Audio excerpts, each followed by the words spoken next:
Hello, hello, hello. Welcome in, everybody. Good to be here. Day 2 is up, and I'm just getting ready. I'm drinking some nice water and some smoothies, making sure that we're all ready to go today. Thank you for joining us. K&K 2026 NFL Draft Special started a little bit later than normal. Make sure that, this is a long day. I mean, we're not going to be done for about 3 hours. So watched the movie, came home. I was like, come home, we'll get started right away. So here we are, ready to go. Talk about that movie in a little bit as well. Tanner is about to join us in a bit as well. Very exciting to be here with the entire crew today. Should be a fun afternoon. Welcome once again to the K&K 2026 NFL Draft Special. I'm just going to move my setup around here a little bit and see what I'm doing here. Welcome to the show. This is, again, the 2026 NFL Draft Special, sponsored by Lion Coffee. Go get your coffee today at hawaiiancoffeecompany.com. Thank you once again for joining us. A very interesting round 2 today. I'm going to pull up, obviously, on the PFF live draft tracker so you guys can see the picks along with us. Denzel Boston heads to Cleveland. And again, I asked the question, what are we doing? Do the Browns even know who their future is at quarterback? They don't. Do they know? Do they even know? So why are they taking a guy like Denzel Boston? And then you're seeing the Bengals take Cassius Howell just now. Cassius Howell, as much as I think he's a great prospect, Cassius Howell, you got rid of a bunch of talent on the edge. I mean, yes, very clearly. We've talked about this forever. It's like, and then you bring in Stewart last year. But I'm sitting there going, are we even certain that the Bengals are even going to sign the people that they're bringing in, especially defensively, with everything that happened with Stewart last year? So I just don't understand. I think you can really make a great case in these drafts of like the decisions that are made, not necessarily round 1. Sometimes that can be the case. I mean, the Jets, good example, for just going, insanely receiver heavy for some reason. I don't know why they did that. I don't really get it. By any frame of the imagination as to why that was the decision that was made. I don't get it. But I also am confused in a lot of ways by why these decisions are what they are when it's like, okay, so, for the Jets, their first round, they go receiver, tight end. Well, who's your quarterback? Your quarterback is Geno. You want him to just slug the ball over the field? For the Cardinals, Chase Besantis. Okay, I get it. I think Chase Besantis can be a spectacular guard. I don't know if he's a tackle, but he's definitely a guard. Zone run scheme. Arizona runs a zone run scheme. Great. Who's your quarterback? Colton Hood of the Giants. Pretty great. I know that they love developing their corners as well. Tanner, welcome to the show. What's up? What's up? How are you, man? Good to have you join us. Thank you very much. It's fun how to are be you on. doing? Good to have you, man. So I was just going into, do you kind of notice what we're kind of noticing about these teams making these decisions? And you're kind of like, well, they don't have the quarterback position settled. They don't have the offensive line settled. Why are they making the decisions that they're making? Or do you view it kind of differently? I mean, from what I understand, it's been kind of a wacky draft as a whole. Like, it feels like a lot of teams are kind of going against the grain on what people have been expecting recently. So I find that a little bit interesting for sure. Yeah. I know that you're primarily a baseball guy yourself. Do you notice any similarities to how teams view NFL prospects to how teams view MLB prospects, particularly the bad teams like your New York Jets, like the Cincinnati Reds? I loading up on the picks, loading up on the picks. That's what they try to do. I mean, it's a little bit different with baseball nowadays, where it's not like it used to be like you're the worst team, you get the best pick. But nowadays, it's like kind of a draft lottery type thing in baseball, and so it's a lot more NBA style nowadays. It's just so weird to compare like other sports to baseball and whatnot, especially when it comes to draft, because football, it's like you're one and done. Basketball, I think, does basketball still do the one and done? Basketball does one and done, and NFL is 3 years. Oh, okay. So, because the last I thought I saw that NBA was thinking about getting rid of the one and done. I mean, they still are, but they're also idiots because they're focused on what are we doing with expansion and the stupid like, oh yeah, do we want to what are we doing about like player empowerment and people missing games? Like, yeah, they want to get guys out, and that's going to happen at some point. I mean, we're even seeing it from the international point of view, but it's not going to happen instantaneously because the NBA is just constantly focused on the wrong things.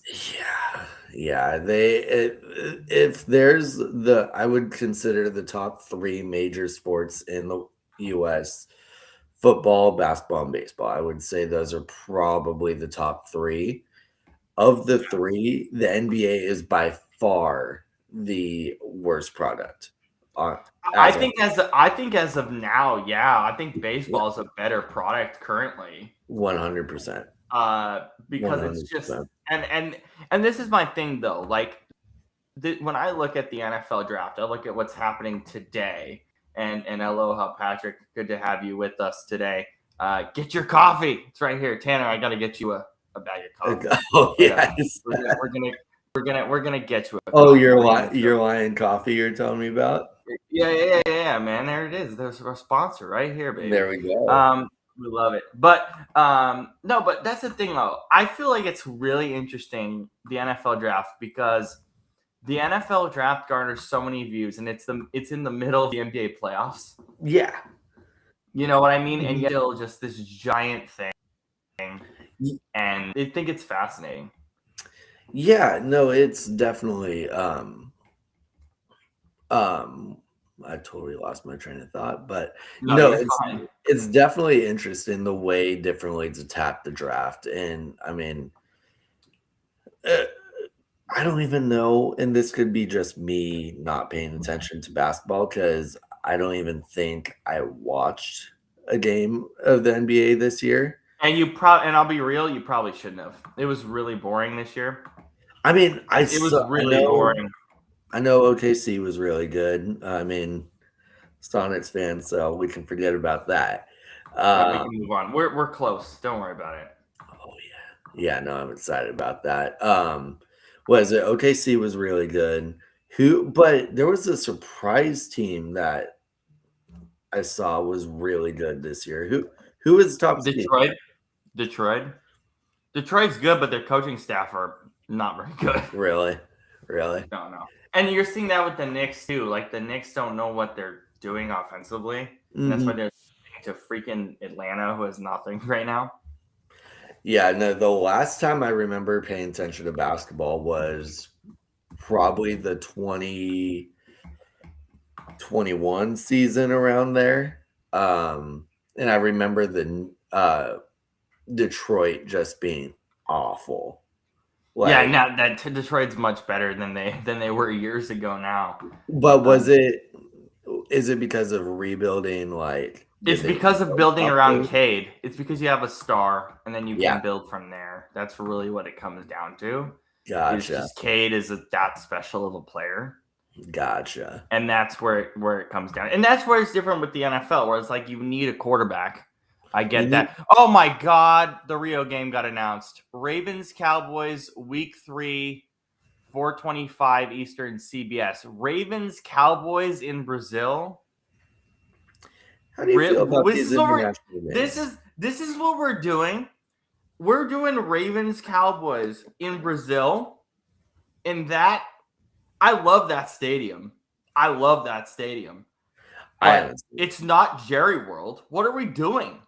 I mean, What? okay, but what's your honest take on the international games, though? I get why they're doing it. And I I get why they're also doing it. I get it, but it's also the bigger picture, which Mhm. is the next 15, 20 years of our lives. I would say, let's go 20 years. You will be able to go to the airport in Seattle and fly to London in less than an hour. Yeah, That's where 100%. we're heading. That's where we're heading towards. Mhm. And basically, from what I've heard, it's not just the NFL. All these leagues are watching that progress very closely Mhm. because they're like, London's a market we can tap into. Madrid's a market we can tap into. Rio's a market we can tap into. I mean, And yeah, it's not like a major sport, but it's up and coming. Like with F1, they do kind of that same thing. They'll well, do. F1, the thing with F1 is that F1 has always been international. It's a Mhm. very international sport. The thing with F1 is that they didn't realize how powerful social media could be until they got all those 7-year-olds out of there and got 100%. younger people to just be like, hey, there's some cool things about this sport that we can actually show people and cool personalities. So let's Mhm. showcase that. And that's what we've been had that conversation when it comes to baseball. It's like baseball should be doing the exact blueprint F1 is doing. They've been doing it. I mean, World Baseball Classic, that's been a thing since 2006. I think it was the first one, maybe 2008. Yeah, I think it was 6, but you see how big it was now. Like it's really getting to the point that F1 was 3-4 years ago. But Mhm. then if you look at the lockout coming up, you just can't lose that momentum. We've talked about that all the time on What's the Scoop as well. It's like baseball can't lose that momentum. Well, it sucks because we're at kind of a point where the sport is growing so much. I would even say, as someone who watches a decent amount, I'll watch like 2 or 3 games a day if I'm able to. Right. Like we're to the point where the game has grown so much that, and there's one person you have to thank for this, and it's Shohei Ohtani. It's Shohei, yeah. I don't 100%. Yeah. I don't care who the commissioner is, or what. If any commissioner was handed Shohei Ohtani, the game would have been grown as much as possible, as it has been, really. Right. Because I mean, I get people on the daily that do not watch sports at all. They're Right. like, "Oh, you see what Shohei did yesterday? What did Shohei do? Have you heard this Shohei guy?" It's like the dude is Yeah. insanely good, and Right. this lockout, it sucks because you've gained all that momentum. Partially, I mean, mainly because of Shohei, but the way the game has been marketed so differently since I would say 2023 with the World Baseball Classic, like that's when the match was initially lit. And it's Right. just been a slow burn. There's the pitch clock now that gained more viewers. You've got The game is at the same. This is the thing that I apologize for interrupting you, Tanner. But 100%. the thing is, Brandon and I have been talking about this a lot, where people who are just like baseball's too slow, and I get it. I have friends who are like baseball's too slow, and I get that point because I used to be there. But I'm like, I go to a baseball game and I would leave basically at the exact same time as like a Seahawks game would end. Yeah. Now, so it's like you can't like, yeah, it might be like baseball is a slow burn sport, but you can't tell me that it's too long. No. Now some teams and some ballparks, the Athletics, the game goes 4 hours because that ballpark is so stupid. Mhm. But that's a very rare case of just teams being in, and that's why I tell people, like, if you really want to get into baseball, watch the good teams and just ignore the bad teams, because the bad teams play longer games because they're just dumb Yeah. and don't field. And I mean, it's so they incorporated the pitch clock in 2023. Yeah, 2023 was when they did it. And in 2022, the year before, games had an average of 3 to 3 hours and 15 minutes. Yikes. The very next year, they incorporate the pitch clock, and instantly the average game time went down to 2.5 hours. Just like yeah, that. which is exactly where it should be to get people into it. Yeah. It's a nice, happy, sweet spot. You're not missing any of you're not missing any action like everyone was kind of thinking would happen. It didn't really speed anything up except for time between pitches, which, as it is, it's great. It's great. It used to be. I always use Nomar Garciaparra as an example. Back in the prime, early 2000s. I mean, I would consider like the golden age of baseball. I know it's not the golden age, it's the steroid era. But when baseball was the most exciting to watch was between like 1995 and 2005, around there. Yeah. And it is because of all the fun players that were in the league and all that. And like you had the Griffeys, you had Bonds, you had McGuire in the late 2000s or in the late 90s. CJ Allen, McNeil Warren, McCoy were. I'm expecting McNeil Warren here to Pittsburgh. We'll see. Continue. And the game started booming, but why? Because they were hitting a ton of home runs and all that. And then they're like, oh, there's these things called steroids that are cheating technically. But it made the game bigger because, people were going crazy. Much more exciting. But going back to like the pace of play, while you had these guys who are hitting the ball 500 feet every other at bat, you had Adam. This is why I brought Tanner on because it was basically Brandon Light. Yes. On the other side, I'm dying of laughter because I got smoothie in my mouth, I got water in my mouth, and that just made me die. That was great. What kind of smoothie? I went. Can I even say this on air? I went to Jamba Juice and got peanut butter. It was the peanut butter. What is it? Peanut butter and banana, but the protein one with the whey. By the way, hashtag not an ad. Please don't hit up Robert for any sponsorships. I mean, I'll take a smoothie sponsorship, but do you know how insane Jamba Juice is with sponsorships? No. They're so stingy about it because they want to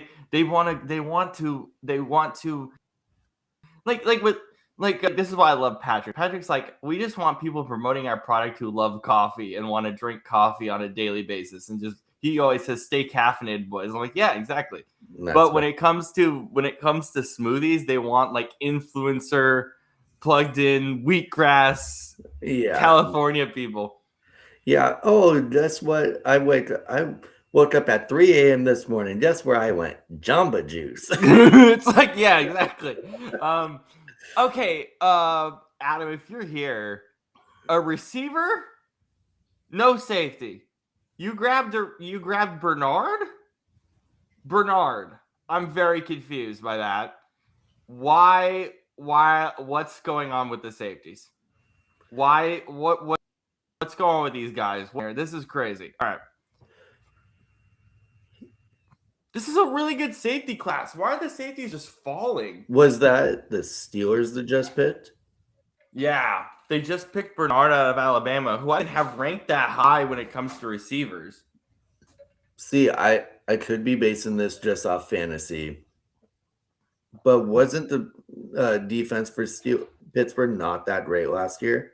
I mean, my whole thing with them defensively. So you have Pittman, Metcalf, and Bernard, which I guess is solid. I understand that they need a third with Pittman and Metcalf. I get that, but I'm like, their front seven's always fine. Their defensive linebacker or the defensive line and linebackers for the Steelers is always fine.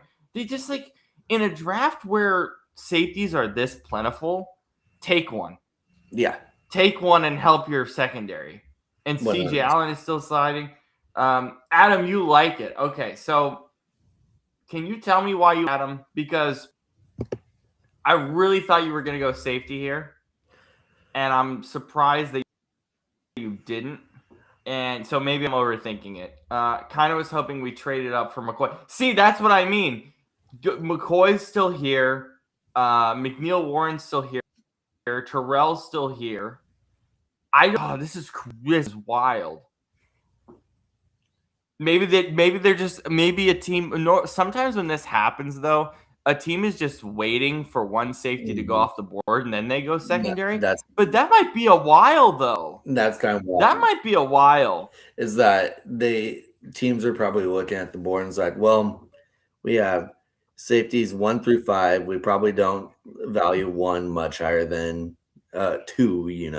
It doesn't seem that way. And then it's like, okay, let's just pick them next round because there's going to be a ton that are available. Or later in the round, you could trade up here in the second round and get some. Yeah, the CB would be nice with talent on the board. That's what I'm saying. Like once a safety goes, like let's say McNeil Warren goes in the next couple picks. Once he goes, okay, then we're gonna see corners and safeties because it's just such a talented class that waiting this long.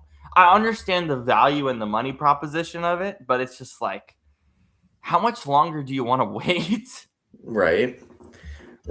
I mean, it's kind of goes back to, in any draft, I feel like taking the best player available in like the position of most need should always be your strategy. Falcons are on the clock. Scoop just told me, reporting from Pittsburgh, that it is Aiden Terrell, the core out of Clemson, going to Atlanta. So we just talked about potentially the run here for corners. Well, there's Terrell. So now we're going to see it, hopefully, I would guess. And then Minnesota will love a safety right now. So McNeil Warren's right there. So Minnesota missing out on Thieneman yesterday, who we've really thought was a perfect fit. McNeil Warren's pretty good, and it's less value, it's less money, and you still get a top quality safety. It's not the worst idea if you're Minnesota, but we'll see how it goes. So Terrell to the Falcons. Scoop has just told me that day 2. Scoop just told me that day 2 at the draft, like them getting information, like from like in the crowd, is harder for day 2. Apparently, they're being like very stingy about. So basically, he told me that because it's 2 of us, I'm going to just stick with the ESPN thing. But he basically told me that he knew the pick on PFF before they even the crowd. So he knew the pick like maybe 10 minutes before, like 5 to 10 minutes before it actually came off. See, which I would say is wild. You would think that it would be easier to get information given there's probably it was the case yesterday. Brothers unite. Falcons draft Avion Terrell, younger brother of AJ Terrell, so they're together in Atlanta. That's pretty cool. I also think they're both fantastic corners. So, or at least those 2 could be solid together. Low key, really like watching the Falcons. I do enjoy watching them. I love watching them. I do enjoy watching them, but Michael Penix is a problem. He can't stay healthy. I understand you're a Husky guy, and we'll get to the other Husky here. I get it. We're Husky guys. I went to school there. I get it, but he can't stop getting hurt. And Atlanta's not helping him either. The offensive lines there haven't been incredible. No. I mean, there was first the worries about him coming out of college being a left-handed quarterback, and we all know the view on those guys. Right. And then this is what he missed 8 weeks last year, maybe more. I think it was 8 weeks. Yeah, I think it was exactly 8. Yeah. And then he was injured the year before, if I'm not mistaken. Yeah, for a little bit. Yep. Then in college, he was also injured quite a bit, and that's how he ended up in Washington. So, I mean, I'm hoping the best for my boy, but I get it. Are you happy Denzel Boston to Cleveland? because I don't love it. I think he doesn't have a quarterback there. Yeah. Shedeur Sanders is going to be Brandon. At least a bird took Terrell. Funny enough, yeah. With being our resident Eagles fan, being like, at least a bird took Avion Terrell. At least the bird that has the other Terrell brother, which I think it's a pretty good combo. For sure. For sure. Okay. I mean, going back to Boston, I don't know. I've always been on the wagon that Cleveland just needs to get good players and invest in the team. And everyone's on. I mean, I shouldn't say everyone. There is the Shedeur Sanders hype, whether it's real or not. Like, are they going to give him a chance to play and really prove himself this year? Sure. And maybe that benefits the people on the offense, and take a young receiver. Maybe they build a rapport and something happens with it. Maybe that's what they're betting on. Yeah, but guess what? If it doesn't work, you're going to be scrounging for a quarterback in the first round next year again. It's Cleveland, baby. It's Cleveland. Carolina traded up to 49. Could this be a McNeil Warren spot here at 49? Other housekeeping notes here.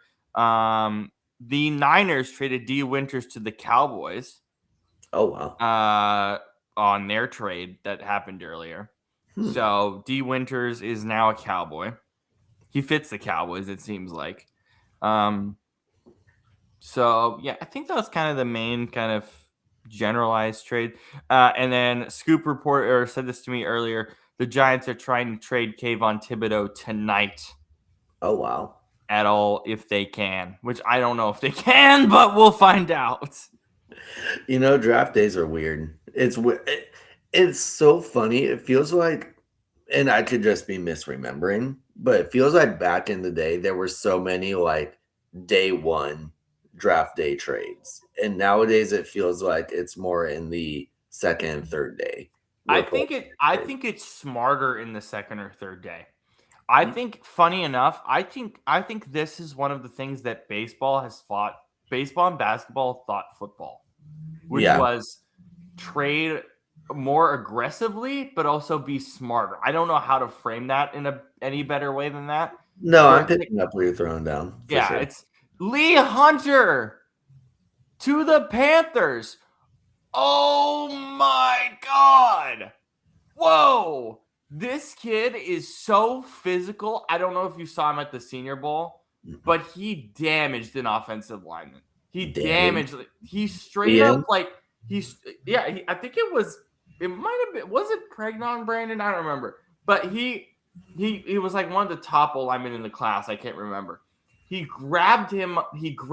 No, it was the Texas A&M offensive lineman at the Senior Bowl. They're showing on NFL Network. He grabbed him right here, and he just shoved him down. Just hold it. He's so strong at the point of attack. So strong. And Carolina loves those kind of players. I mean, even Luke Kuechly was a guy where, even as a linebacker, of course, he built his career off smarts. He was still very physical, right? Mm-hmm. How many pop guys, right? And he had so many concussions. It is true. He bullied a lot of dudes, correct, Brian? But that's the thing. That's the kind of guy they really, really like, is guys that can just, they don't even have to tell him to be a bully. They just go and do it. So as much as I would have loved them to take a safety here, Lee Hunter makes a lot of sense, because Lee Hunter, to me, was a guy that should have went a lot earlier than this. Excuse me. And Carolina, I think, just got like a steal right there. Good. At 49. So that's a wow. If you were to put money down right here, right now, roster as is, would you bet on the Panthers going back to the playoffs? Yes or no? I say it's very high. Yeah. I really like what this coaching staff knows how to build a playoff team, and knows how to build a playoff team in a division that's that bad. It's really bad. It's a bad division with a lot of bad coaching staffs. As much as I love the Buccaneers, I was going to say that's their next biggest threat. Right, but here's the deal: the Buccaneers have one of the worst coaching staffs in the entire league.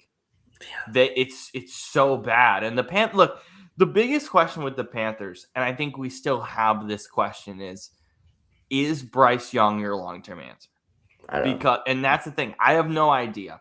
I think he's improved in certain things. Like if you watch him in the span of like 7 weeks in the second half of seasons, for 3 of those weeks, you could really love what you see. And then for 4 of them, you could be like, I don't know. And that inconsistency is very concerning. 100%. But I think this coaching staff really, really likes him. They see some level of potential they don't want to waste. And with that, I think it's fair. I think it's fair in a class that I do not. I said this multiple times in pre-draft shows. I was like, I don't like this quarterback class at all. I don't think it's very good. I don't think it's very talented. So if you're the Panthers, you put yourself in a position where if Bryce Young isn't your answer, next year 6 or 7 guys probably go in the first or second round. You can get your future at quarterback while also now developing the rest of your roster. It makes a lot of sense. When the Buccaneers, I'll be honest, I don't know how much longer this coaching staff has there. I really don't, because it's just not good. Who was the head coach for the Bucks when they won in 20? When they won in 20, it was Arians. Arians. It was Arians, and then thou shall not be named. I guess I'll name him now because I forget his name because he's so bad at coaching. We've talked about this for years now, how bad he is at it. Thou should not be named Todd Bowles. There we go. I was going to say, isn't it still Bowles? Thou should not be named Todd Bowles is not a good head coach. He's a great D coordinator. He's not a good head coach. He's just not. Mm-hmm. And I always forget bad teams' names because I'm in the middle of watching NBA playoffs. I'm not like this is like I'm shifting. But yeah, like I don't think he's there in 27.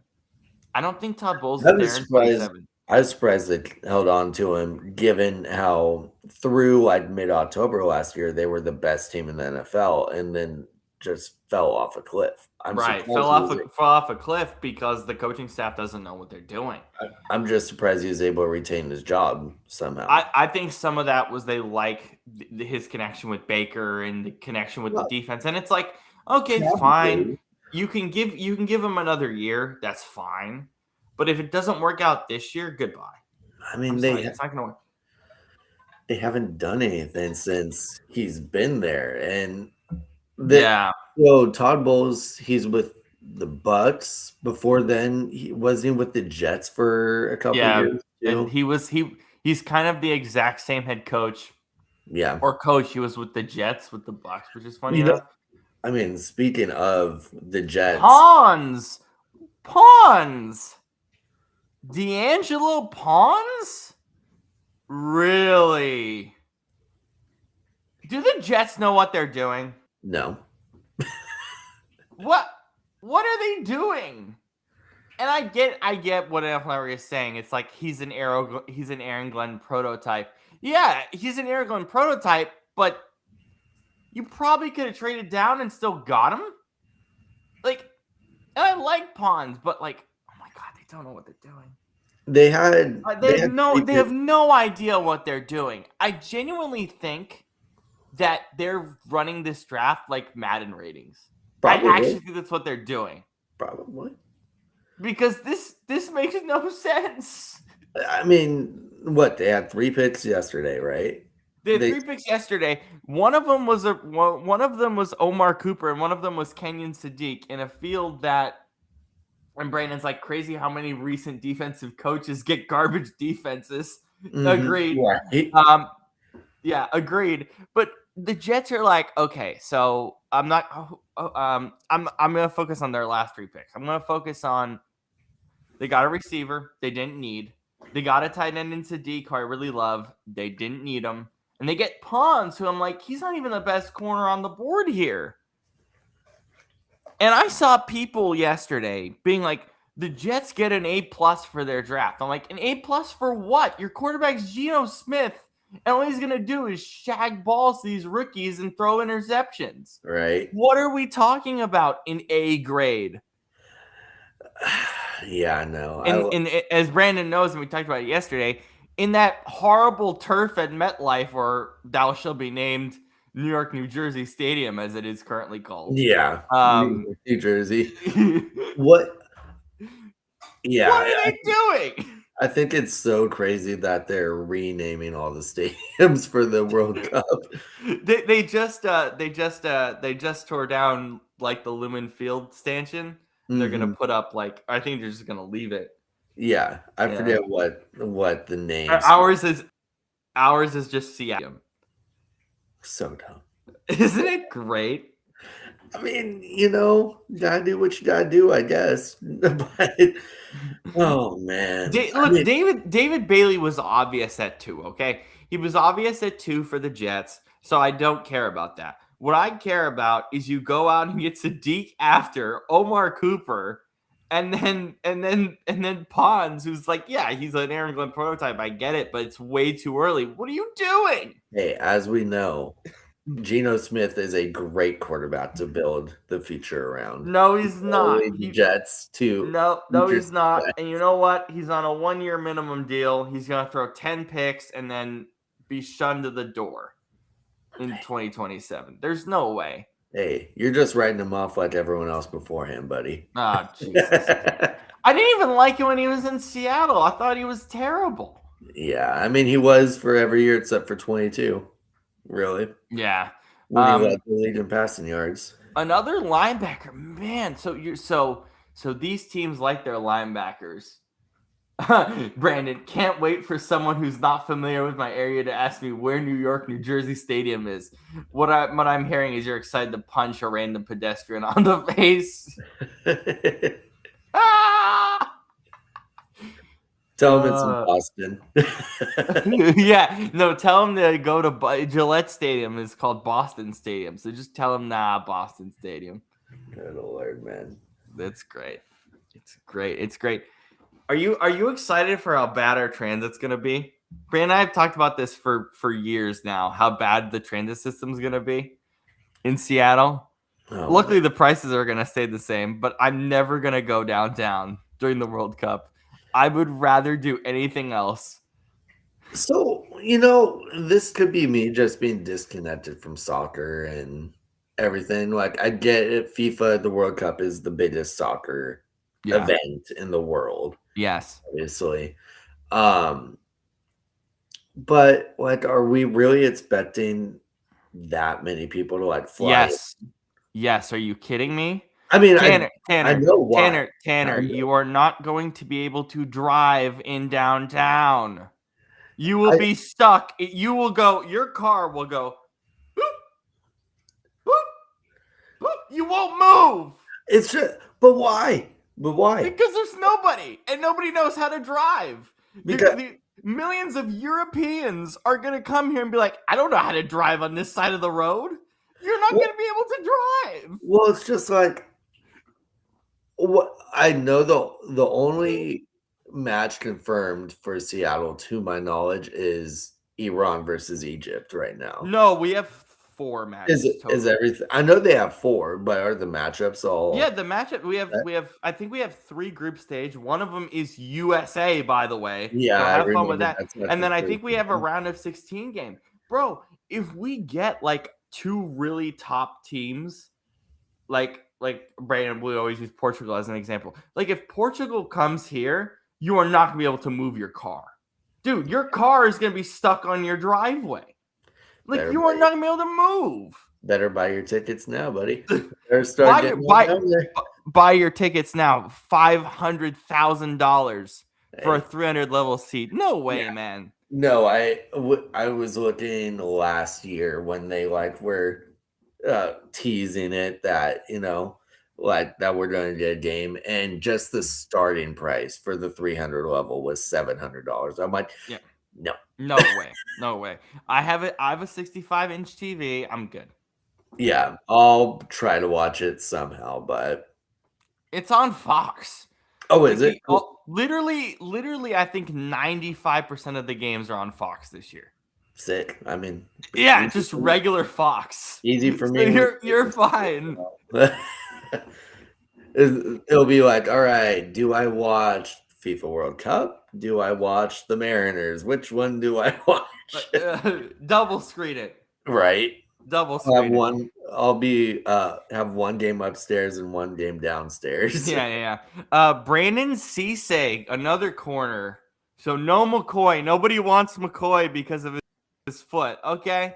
Sure. Sounds like a Seahawk to me. Sounds like a Seahawk. We have a long way to go to get to Seattle. I'm okay with the corners. I'm just can't be McNeil Warren's still here now. That's crazy. I think he's like a Kyle Hamilton prototype. Why? What are we doing here? Did he have any injury history or like any off the field issues or anything? Nope, nothing to my knowledge. Yeah, Cisse is a Packer. I'm fine with Cisse being a Packer. I think it's smart. But again, with this, it's like take who you think is the best guy on the board, and most of these guys in the second round, like I'm like, okay, that makes sense. That makes sense. This makes sense. It's when we get to the middle of the third round that I'm like, oh, this is a slog. Oh, what do I do? Oh my God, it's John Kuhn. John Kuhn. He's doing the Packers selection. This is how you know day two is, yeah. Whoever's getting McNeil Warren is getting a steal exactly. Brandon, Phillies in 2 picks. Phillies in 2 picks. Get in here. Get in here. I know you're at work, but get in here. Phillies in 2 picks. This is more important. If you take McNeil Warren, I will take this. This is how I got a Blue Yeti from my friend for these 2 days. This is my setup. It's a Costco coffee mug holding it. I will take this mic off and throw the coffee mug if you get McNeil Warren, Brandon Jesus. Aloha, Patrick. Aloha. Go get your coffee, baby.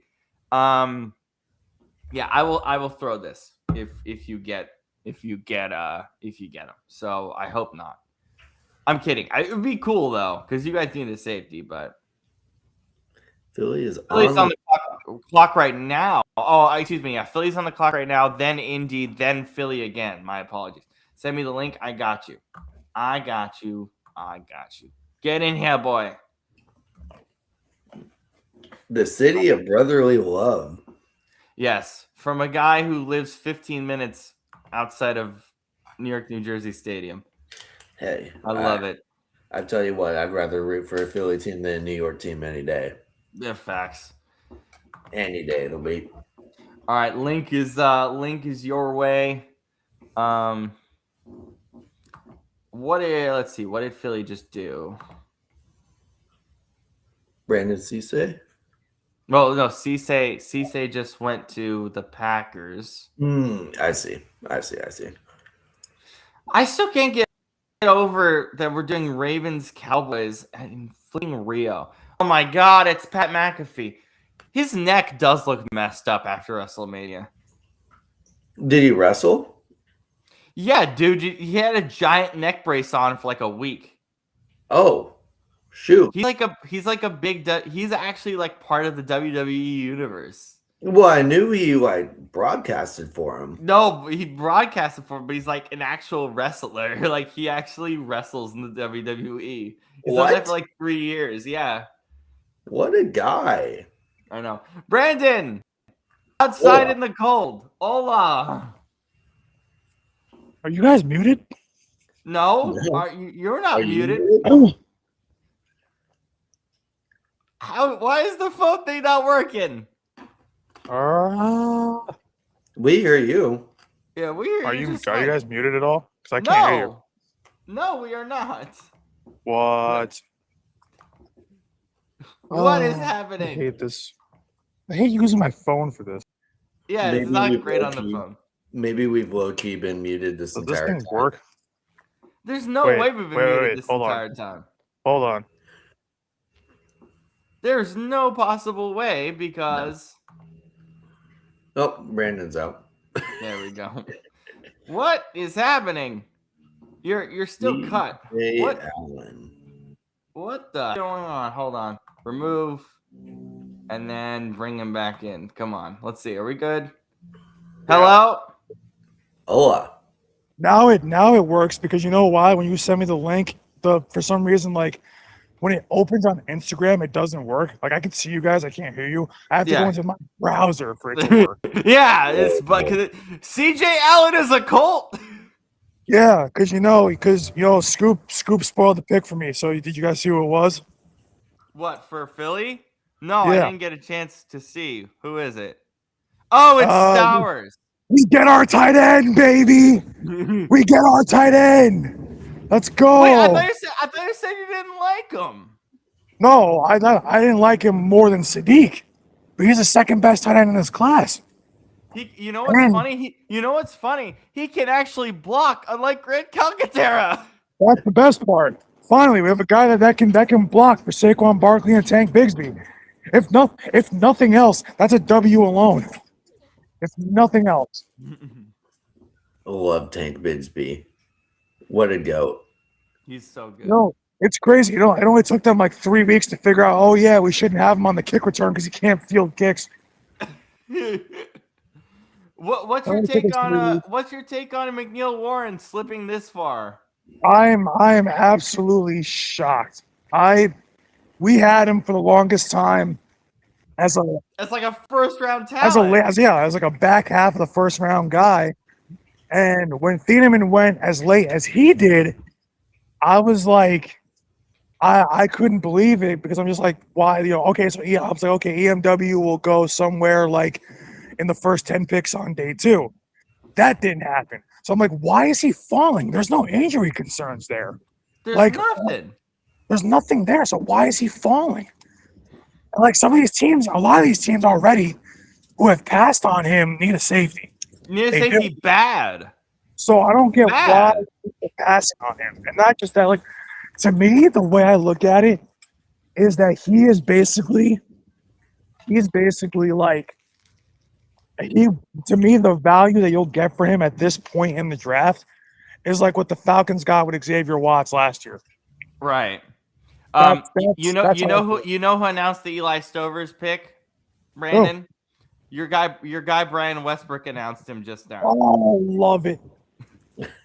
Listen, if I could shake that man's hand in person, I absolutely would. I'd like little 6-year-old me, 7-year-old me growing up, watching him. Everybody's like, Christian McCaffrey's so great. I'm like, yeah, before Christian McCaffrey, there was Brian Westbrook. So, my God. Oh, wait, since I have you here, Tanner, give your take on the Yankees to our fellow Yankees fan. Do it. Piss them off. Piss them off. Go for it. I can't really talk smack. The Mariners got swept by him. But, we didn't get swept, but we lost the series to him. I think that the Yankees have a really good pitching staff, probably the best when healthy. But I think they are massively overrated offensively. I think you know what? I actually, believe it or not, I agree. Because I don't trust, like outside in terms of clutch performers on this team, clutch hitting, outside of Stanton, maybe Grisham, because Grisham has shown he can hit in the clutch. Belly, I mean, I love Judge, but Judge is not a clutch hitter. He's just not. No.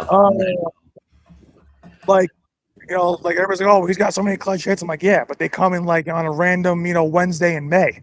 It's like, I'm like, I don't need him to beat the Kansas City Royals, in the bottom of the ninth in a random, Wednesday in May. I need him to, when he comes up with the bases loaded like he did against Toronto, to not strike out on when he had a 3-0 count originally. Right. Like that's what I need. Like, it's like I'm fine if he's gonna have some hits and misses, whatever. But if he's not gonna hit in the clutch, like last year, it sucks because the one time he does hit in the clutch in the playoffs last year, the entire lineup, top to bottom, didn't hit around him. Mm-hmm. So I mean, that series against Toronto, y'all got smoked. Oh yeah, didn't even show up, and you had home field advantage over them. How do you look that bad? I mean, it's just. And it's crazy how it's the 1 year where Aaron Judge becomes Superman in the playoffs, and no one else does a damn thing. Like the pitching everybody in that pitching and the bullpen fell apart, minus Bednar. Well, Bednar and Tim Hill. I love Tim Hill. I mean, Bednar, when y'all first traded for him, was awful. The fact that he was able to rebound though for you. I always figured he would, because what was it, the 2 or 3 years before that he was an all-star. He was a two-time all-star. Like so many Yankees fans, like, you know what's crazy? It's like so many Yankees fans are like, oh, I don't trust David Bednar. I'm like, how? Because outside of one rough half of a season in Pittsburgh, he's been one of the best closers in baseball for 4 straight years.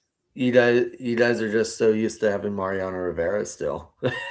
Like the thing is, I keep talking about. I'm like, listen, I don't like Clay Holmes. Like, I don't like Devin Williams, obviously. Like, but I'm like, you guys are acting like David Bednar is one of those guys, and I'm like, David Bednar is an elite closer. He leads right now. He leads the AL in saves currently. Through the first 3 weeks of the season, 4 weeks of the season, he leads the AL in saves. In 2023, he led the NL in saves. He was a back-to-back All-Star in Pittsburgh. He's at a sub-3 ERA, which these days, for how good hitters are, for a closer, that's really good. And it's like the guy, every time he comes in, I was like, well, he puts guys on base. I'm like, yeah, he puts guys on base because the guys that get on base are usually because of an error. Either an overthrow by one of our infielders or a walk. I'm like, it's Volpe. Yeah. Yeah. Everybody's like, oh, David Bednar's going to put guys on base. Yeah, because our freaking infielders, like, you know, none of the infielders can throw the ball on a line to first base except for McMahon. Caballero throws balls in the dirt every game. Jazz is a little bit erratic with his throws. Does Jazz know the rules? No.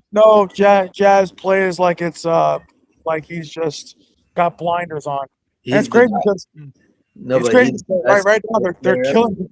So we're doing you guys a favor, actually, right now. We're killing Houston right now. It's like 4-0. Okay. Houston has literally the worst pitching staff a team has ever fielded. You could put a AAA team on Houston, and they'd still win probably. That pitching staff is so incredibly bad right now. It's insane. Which sucks. I hate the Astros. So don't get me wrong. But they were up 7-1 or 7-3. No, 6-1 over the Mariners. It's like, oh, GG. Holy shit.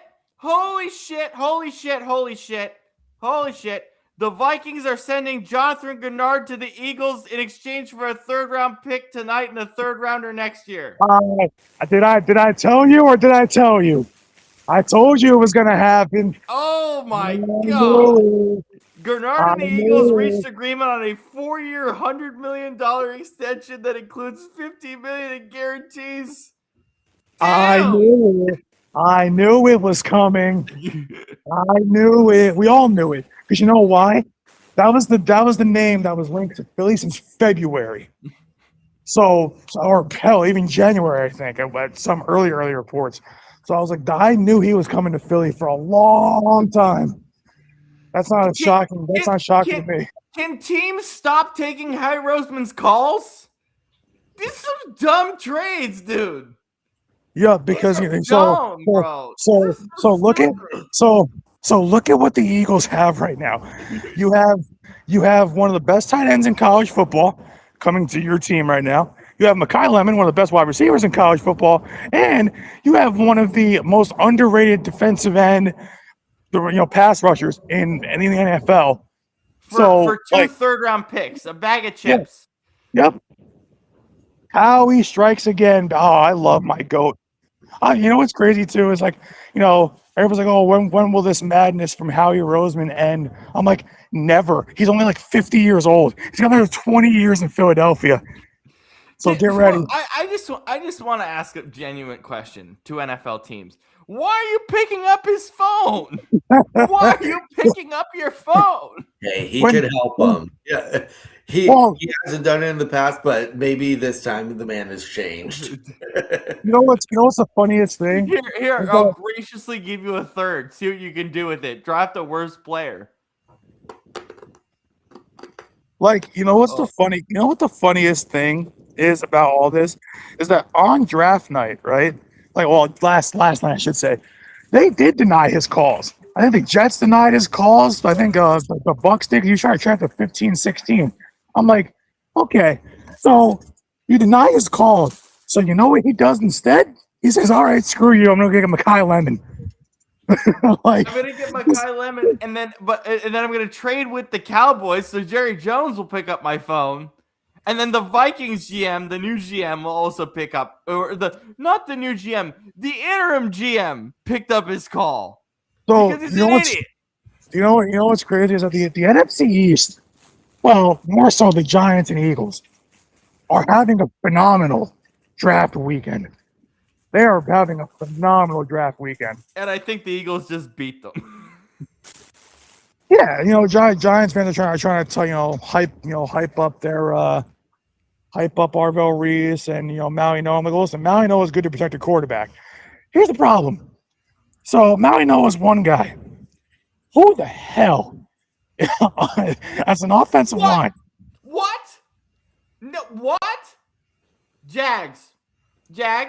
Did you just draft a blocking tight end in the second round?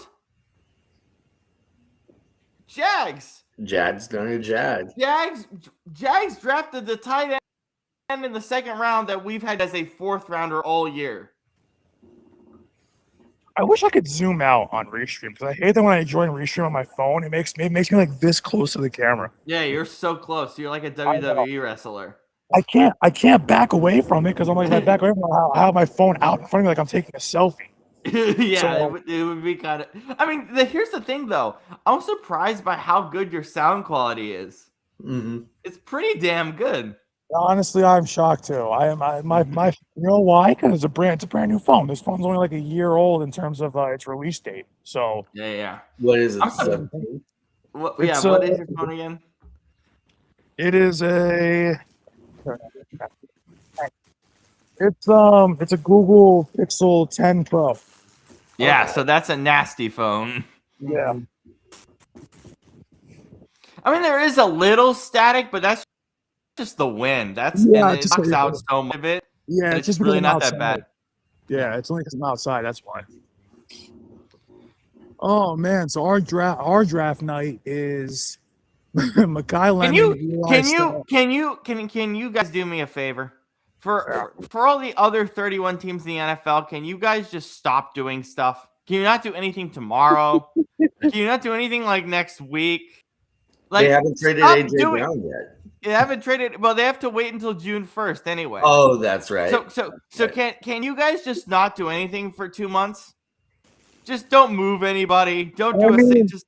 I mean, that's not up to me. That's up to Howie Roseman and what Howie wants, Howie gets. So that's not up to me. You're gonna have to talk to either you talk to Howie Roseman or you speak to our concierge, Big Dom. Big Tom.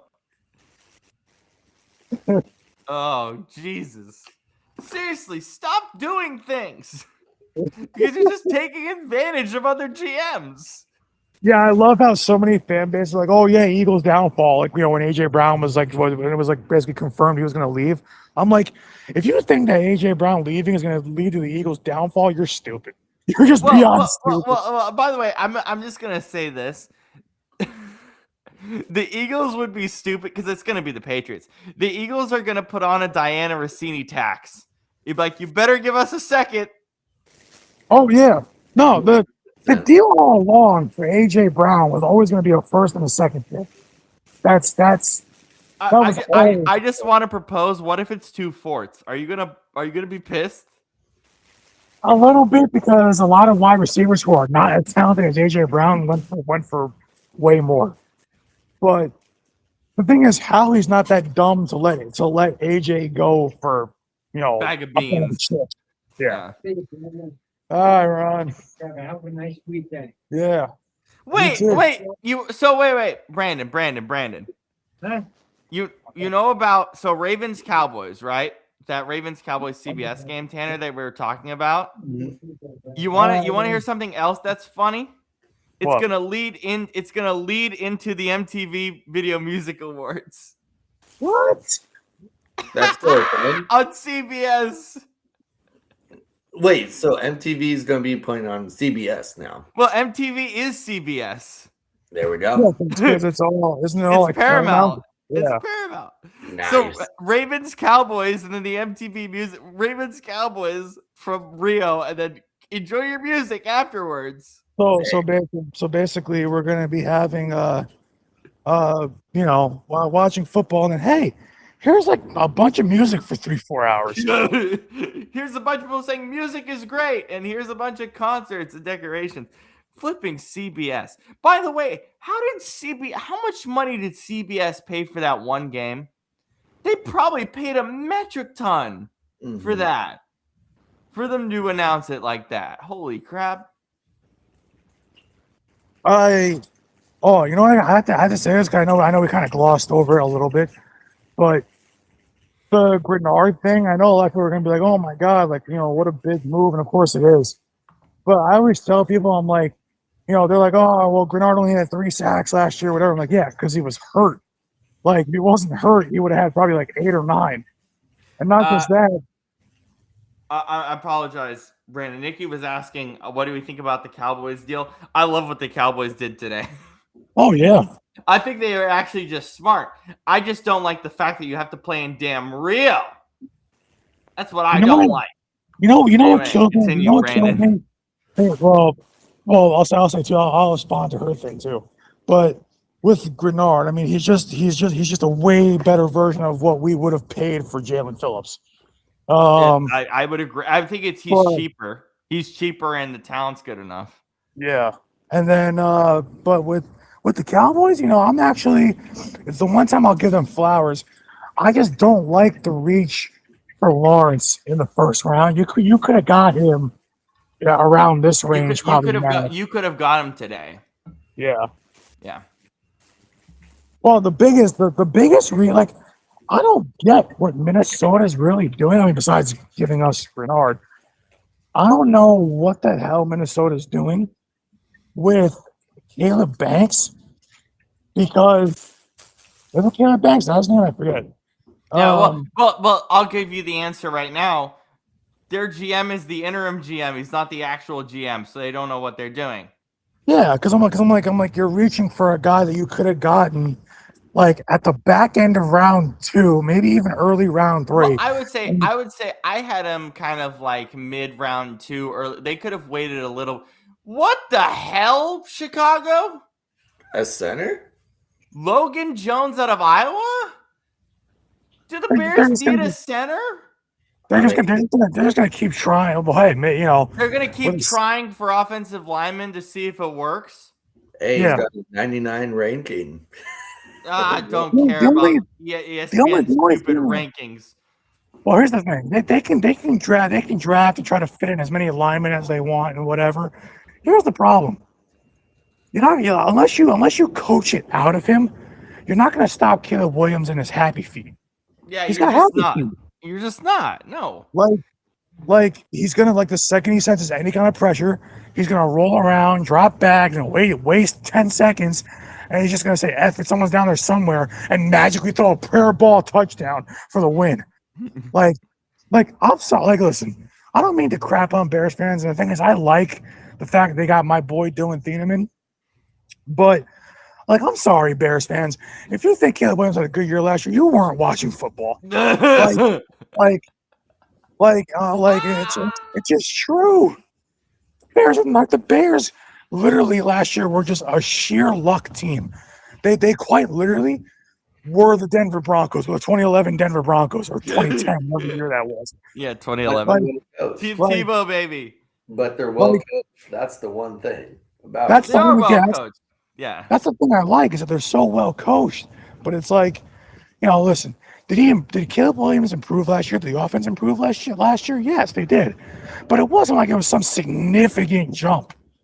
It wasn't like it was like everybody's like, going crazy about, oh, the Bears are so good. I'm like, calm down. They were better. They weren't good. They were lucky. My God, Cleveland made a good selection.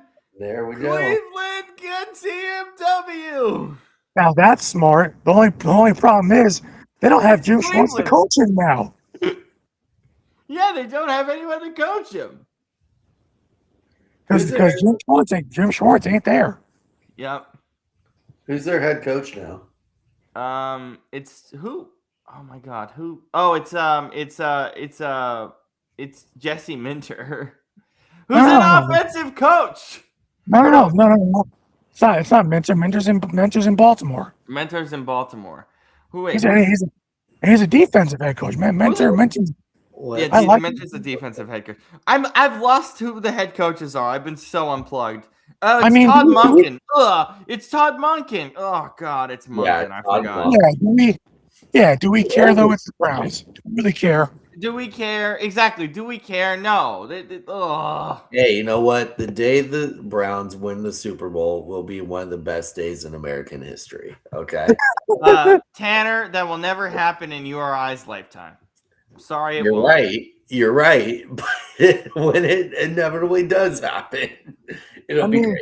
It happens. You and I will be watching it in the podcast in the sky, my friend. Yeah, considering the fact that they have to start Deshaun Watson this year because they paid all that Because money. they paid him $40 million. And then no one's going to trade for him. I remember when the rumors came out that they were trying to shop him last year. And everyone said no. And everyone's like, no. Why would we? He doesn't. Why have would you? Why would we eat that money? more. It's like, why would we eat the money? Why would we take the public backlash? Nobody's going to buy his jersey. Nobody's going to bring sponsorships for him. No, you guys keep him. Like, why would they give him that deal amid all the stuff that was going on? They're like, oh, whatever. It pissed off all the other NFL owners too. Mhm. Everyone was so angry at the.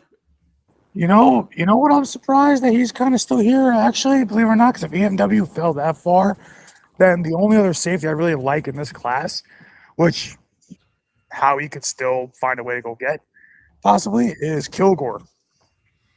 Oh yeah. What's up? Why is the second round underrated or kind of underrated tight ends? Does Houston need a tight end? No, Why are you drafting Keelan from Houston should be drafting nothing but O linemen and wide receivers. Like Why are you drafting a tight end? all What Houston is has. happening here? If you look at what Houston has on offense, they don't have a damn thing except for Nico Collins, who is getting shopped around actually, Yep. and basically nothing else. They have nothing offensive. Like, Why are you taking a tight end, bro? they've got Dalton Schultz still, right? Yeah, I believe so. Yeah. So why though? Yeah, like the thing is, so it's like that's all you have offensively. So you should be drafting or continuing to draft offensive linemen and maybe an extra wide receiver or two wide receivers because you might not have Nico Collins next year. So But no, let's draft another tight end.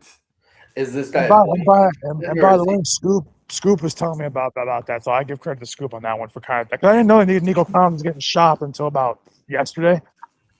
So I'm not surprised it's getting shopped because Houston just sucks, and I don't think he wants to be there anymore. no, I'm just worried about his injury history. Like he is a great wide receiver, but his injury history is scary. He has my What the? Oh all over him. wait. PFF said for Klein, he says if he continues to have weight and strength, he projects as a strong tight end 2 type with blocking upside. That's not a second round pick. No. Second rounders are guys that can either A, still be starters, or B, they're going to be starters in about a year. So, like, second round guys should not be a tight end 2 blocking tight end. Like that's a waste of a pick. That's a guy you get on the earliest is like what, round 4, 5? late round 3. Late Yeah. tonight. Maybe. Yeah. Maybe. What the hell is going on? Houston, we may have a problem. We probably will. I feel bad. D'Amico Ryans deserves better, but his front office is dog crap. That defense last year is so nasty, though. That defense is the reason. Is the only reason why they won any game. Those would have been like the freaking 08 Lions. Oh, so was it 07, 08 Lions? My bad. Oh I'm my also God. I'm also pushing heavyweight right now. So if you hear that noise, you're pushing. I love that you're doing this show while pushing a bunch of shopping carts. That's fine. It builds character. It builds character. It builds a lot of character. It's fantastic. I got my phone in one hand and I got the cards in the other. It's what fantastic. hat are you wearing? It's Stop and Shop hat.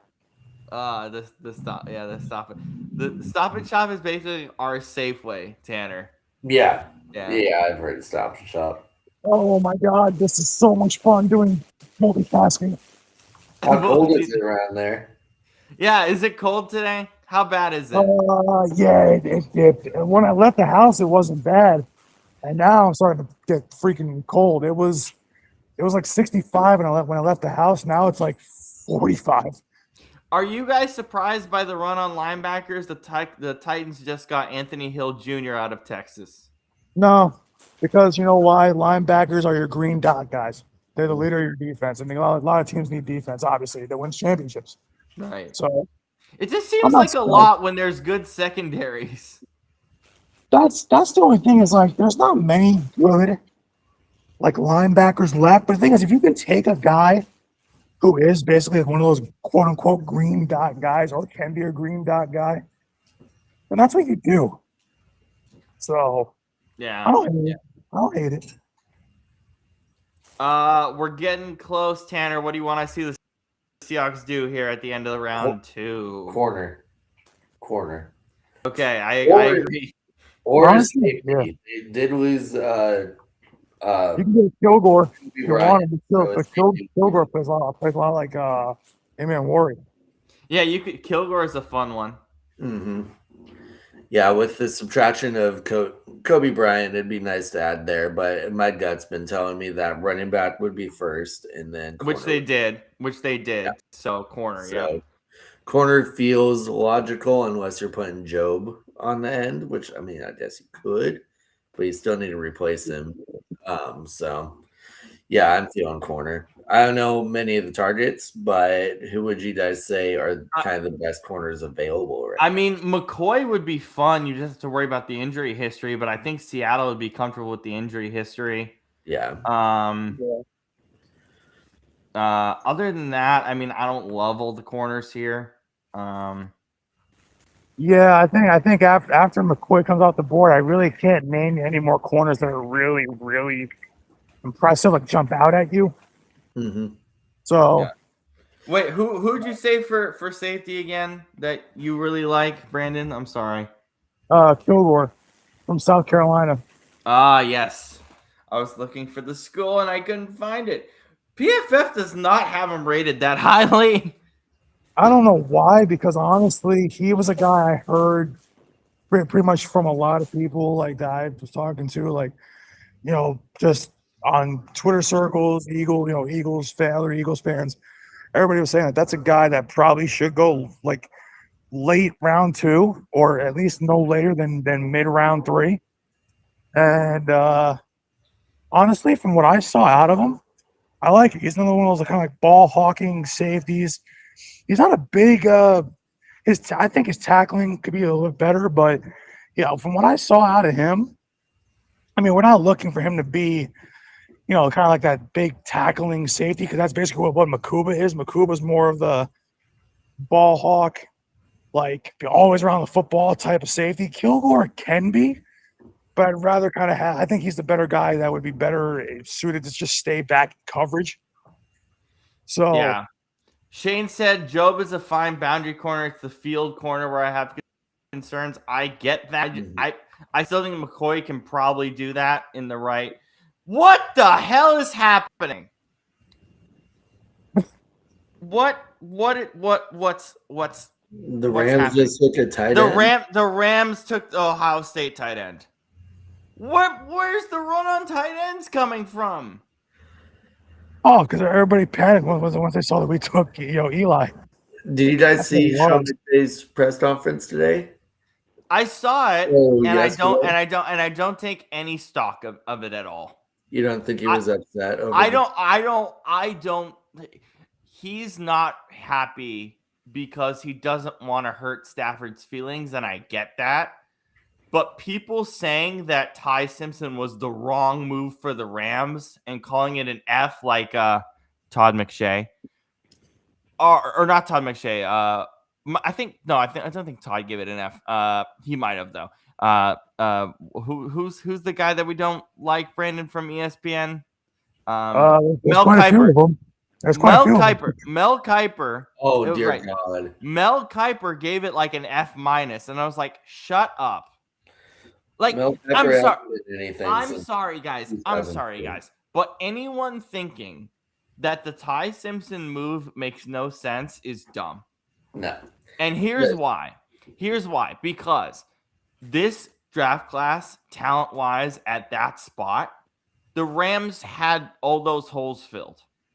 They didn't need to make like a massive upgrade at a position. They have issues, but they're a contending team regardless of who they pick up. So how about this? Stafford might retire this year. Let's go, or next year, or 2 years from now. Let's go get his replacement and have him sit behind Stafford. Seems like a good idea to me. Realistically, I feel like Stafford retires after this season. I mean, he just won MVP, so who knows? Right. I mean, he's already saying that's exactly what I think we're all thinking when it comes to Stafford is he's not going to be here in 2027. Yeah. So Ty Simpson's a guy I want sitting behind a veteran in year one. Guess what? Mm-hmm. He's sitting behind a veteran. It's the perfect spot for him. It's the perfect spot for the Rams. People, and I understand McVay might not be fully happy about the decision, but you as a head coach, you might not be happy about the decision because you love your quarterback or you love a certain guy at this position, and you can express that you don't like it, but in the back of your mind or in the front of your mind, even if you don't want to say it to the media, you know it was the right decision. 100. And that's where I think McVay's at. It's like, man, I wish I would have more time with Stafford, but I understand what we're doing here, you know? I mean, and it's also one of those things that you take your quarterback and say everyone's taking a quarterback. I mean, there's only been 2 taken so far. Yeah, because they're the only 2 that's any good in this range. But with an aging quarterback, you don't want to be left without a seat at the table, essentially. And if they can develop him for another year, then why not? And they see potential, so why not take a gamble on him? You know. Yeah. You know what bothers me about that Simpson thing? Well, not even just the Simpson. It's what Daniel Jeremiah said to Pat McAfee take is DJ. I don't understand when he talks half the time. I'm just like, what the hell is this guy talking about? But like no wonder this guy didn't stick around in the NFL for that long in the front office. But like, because I'm like, he's like, oh yeah, he's like, by the way, he's like, Ty Simpson's not going to start for 2 years, and he's like, oh, because the Rams, Stafford's going to play the next 2 years. I'm like, why are you sounding so confident? Like Stafford's going to play? He might not play the next 2 years. He might just play this year, and that's it. I mean, he will play this year, and that's it. He went into last year pending retirement or Mullen retirement. Yeah, pending retirement. And by the way, he has chronic back and shoulder issues. Mm-hmm. And you think it's gonna last?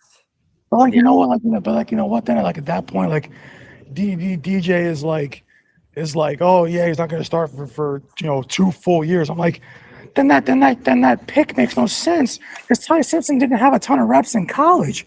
He was only a 1-year starter. So if you're having a 1-year starter who's still raw sit for 2 years, I feel like that's too long to not get reps. No, and I agree, but I think there's something to be said for Ty to sit for 1 year and then go get reps. Yeah, one is fine.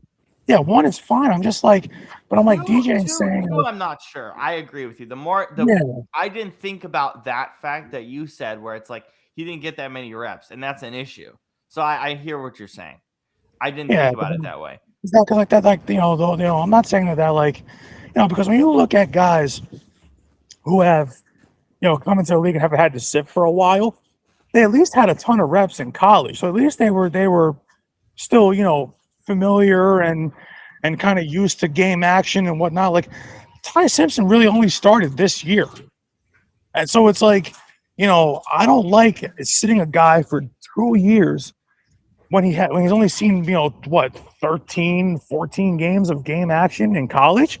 Oh my! The slide continues. The cornerback out of Ohio State, Davison. I don't want to say his last name. So no McCoy, not yet. Everyone's nervous about McCoy. Those I don't want to deal with the foot. Yeah, those concerns must be really bad if he's falling that far. Yeah, I forgot about the Davison. That I forgot. Do you remember how many penalties he committed at Ohio State? Oh my God! He committed a lot of penalties, and I forgot about it until I just saw it on NFL Network. Yeah, he was very handsy, very penalty driven. So this is more of a developmental project for them, which I guess is fair because they love developing corners. So I get it. But yeah, that foot is a real concern now.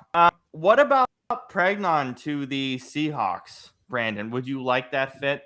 I was glad that you brought it up. I just didn't want to make it so so Ducks heavy like I always do. But no, I'm asking you a question. Ducks heaviness today, man.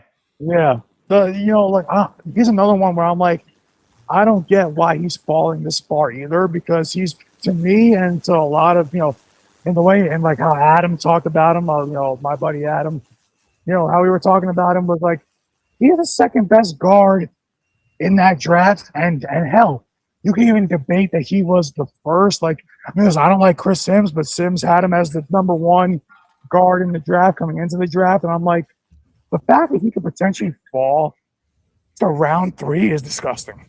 I don't understand why, because I'm like, he's so damn powerful, and he's just explosive off the ball, and on top of it, he's just a mountain of a man.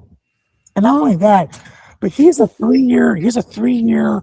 Or I think 4-year starter, but 3-year starter, but for 3 different teams across like 4 years. So like he's had plenty of college experience. He's played for 3 different programs, and his best year came as a Duck. Like last year, he was phenomenal. He was one of the guys that I of course in my Ducks article. Like there was a couple guys that I could have written about that I chose not to, but he's one of the guys that I spoke glaring, was so warmly of, because he's such a damn good offensive lineman that I'm surprised that he's even sliding like along with McCoy. I get why McCoy is sliding, but Pregnon to me makes no sense. A lot of these teams need to build their trenches. A lot of these teams need to protect their younger quarterbacks. I don't get why. Like, I don't understand why a team like the Saints didn't pull the trigger on him. I don't get why like the Titans didn't do it. There's a lot of teams that could have done it, and they're just leaving him to kind of just get passed up, get passed by. To me, I'm just like, it blows my mind because he's just so talented. Yeah, Tanner, he sounds like a Seahawk already, my man. Literally, I was about to say that. Literally sounds like a Seahawk. And we need a guard. We need a guard, right? We need a guy who's rangy, who can make quick decisions. Anything to get Anthony Bradford off the field. And Pregnon's better already. Yeah. Not for nothing, but like Pregnon is an All-American. I believe he was all Big Ten, first team All Big Ten last year. I wrote about like all the achievements, all the awards. He's one of the most decorated offensive linemen, if not the most decorated offensive lineman in terms of awards in the class. So I don't get why. Jake Slaughter here to the Chargers. So one of the things that the Chargers struggled with last year was their center play. The center play last year was really bad. Like the amount of times Herbert would have to like reach up and get the football. Jake Slaughter, one of the things that was really fun about watching his tape was just, hey, here's the ball at the right spot and I can shift. So it might not necessarily be that it's the best slot for Slaughter in this situation, pun kind of intended, slot for Slaughter. He makes a lot of sense here. because he can come in immediately and be the perfect center for a Jim Harbaugh-led offense. So this makes a lot of sense. Anyway, continue, Brandon, as the pick is in with the Seahawks. Oh, Talk more about that Oregon article that you wrote. yeah, like, there's a couple guys I left out. Like I left out some corners. I left out one of the guys I really could have written about because he's another great, I think, wide receiver, but he's more of a speed guy. Like he's not the greatest route runner, but he's just pure speed. And I think that if a team's looking to take the top off of defense, they can go get Malik Benson. I didn't write about him, but I was like, you know what? I'm gonna save that. But Malik Benson is a guy that is like an honorable mention for me in terms of like, Ducks that are really, really like that stand out. But the guys I wrote about, and I'm just surprised that some of them are still there. Like, we knew Thieneman and Sadiq would come off the board first round. We knew that. But the two other guys that I wrote about, Pregnon, who's still here, is just, like I said, that blows my mind. And the other guy I wrote about, he was the last guy, I believe. Was he the last guy I wrote about? I believe he was the last guy I wrote about. They have him as a day 3 pick, and I wholeheartedly disagree. And then, Rob, you know who I'm talking about, Bryce Betcher. Oh, I watched him at the Senior Bowl, and I had him graded as like a first or second round prospect, and I didn't understand why he's a day. I still don't get why he's a day 3. I don't get it. They don't even have him as like a 4th rounder. They had him as like a 6th round guy, and I'm like, what tape are you guys watching? Because I'm like, because every time I watch Bryce Betcher, here's another thing too. Bryce Betcher is a very loyal guy. He literally has been at Oregon for, I believe, was it 5 years? Or basically, he played his entire college career at Oregon. Got better each year. He's a multi-sport athlete because he played center field for the Ducks baseball team. And the guy is literally a sideline to sideline linebacker who out of the entire nation last year had the 6th most tackles. Like, he had more tackles than some of the linebackers who've gone before him. Yeah, he's explosive. He hits anything that moves, and he hits with reckless abandon. It's like it's playing Madden. Like every time I watch Bryce Betcher, like everybody's like, oh well, Oregon's defense, got killed in certain points. Yeah, it wasn't because of Bryce Betcher. Wait. NFL Network is promoting Verizon Small Business Days with us on the clock. What is happening to this draft coverage? Insane. Absolutely insane. I mean, it's NFL Network. What do you expect? It's now under the Disney banner, so we got to put the Disney stuff here. Promote, make the money. Make the money. I mean, that's all Disney does nowadays. They refuse to put out good products, but they charge even more. Oh my God, it's Bud Clark. It's Bud Clark. It's Bud Clark. I love it. I actually love it. He fits Seattle perfectly. Nice. He fits. I have to check in with Shane, but he fits what they want to do defensively. I don't hate this. Yeah, I don't hate this at all. That's kind of what I was thinking. It's like if it's not a corner, it's going to be a safety, and there you go. There you go. Tanner, can I make you big screen and have you walk us through your background here? Because I'm sure people are noticing all the cool posters and stuff you have. Can you walk us through all of this?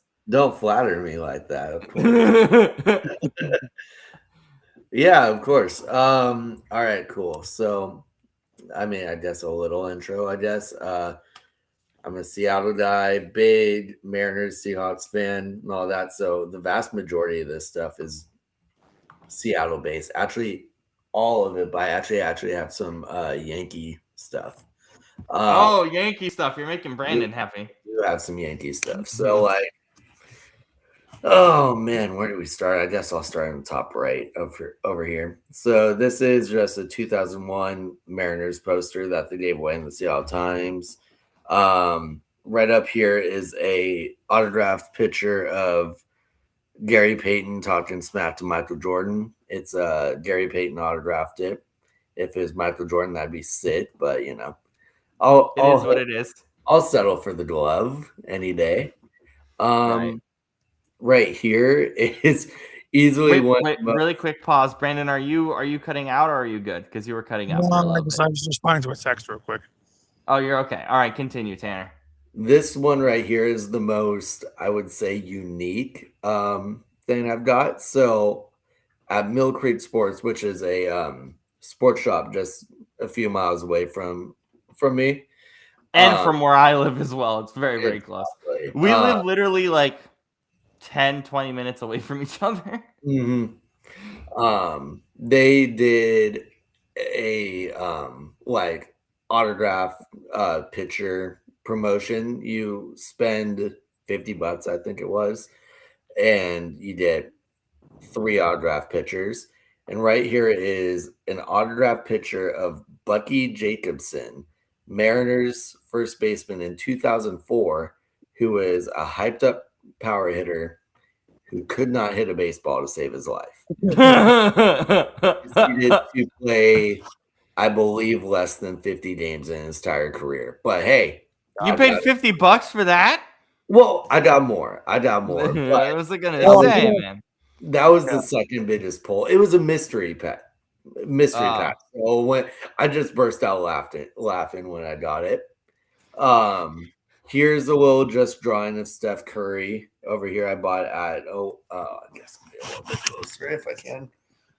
There we go. A little Steph Curry drawing. That's pretty cool right there. I like that. At the festival. It's pretty sick. Then we got Ken Griffey Jr. It shows all of his career stats and all that. We got right here the newspaper from when Cal Raleigh broke the 21-year playoff drought. I think I was lucky. Thank the Lord. I was lucky enough to be there when that happened. And I was like, I've got to get the newspaper. And so it's front and center.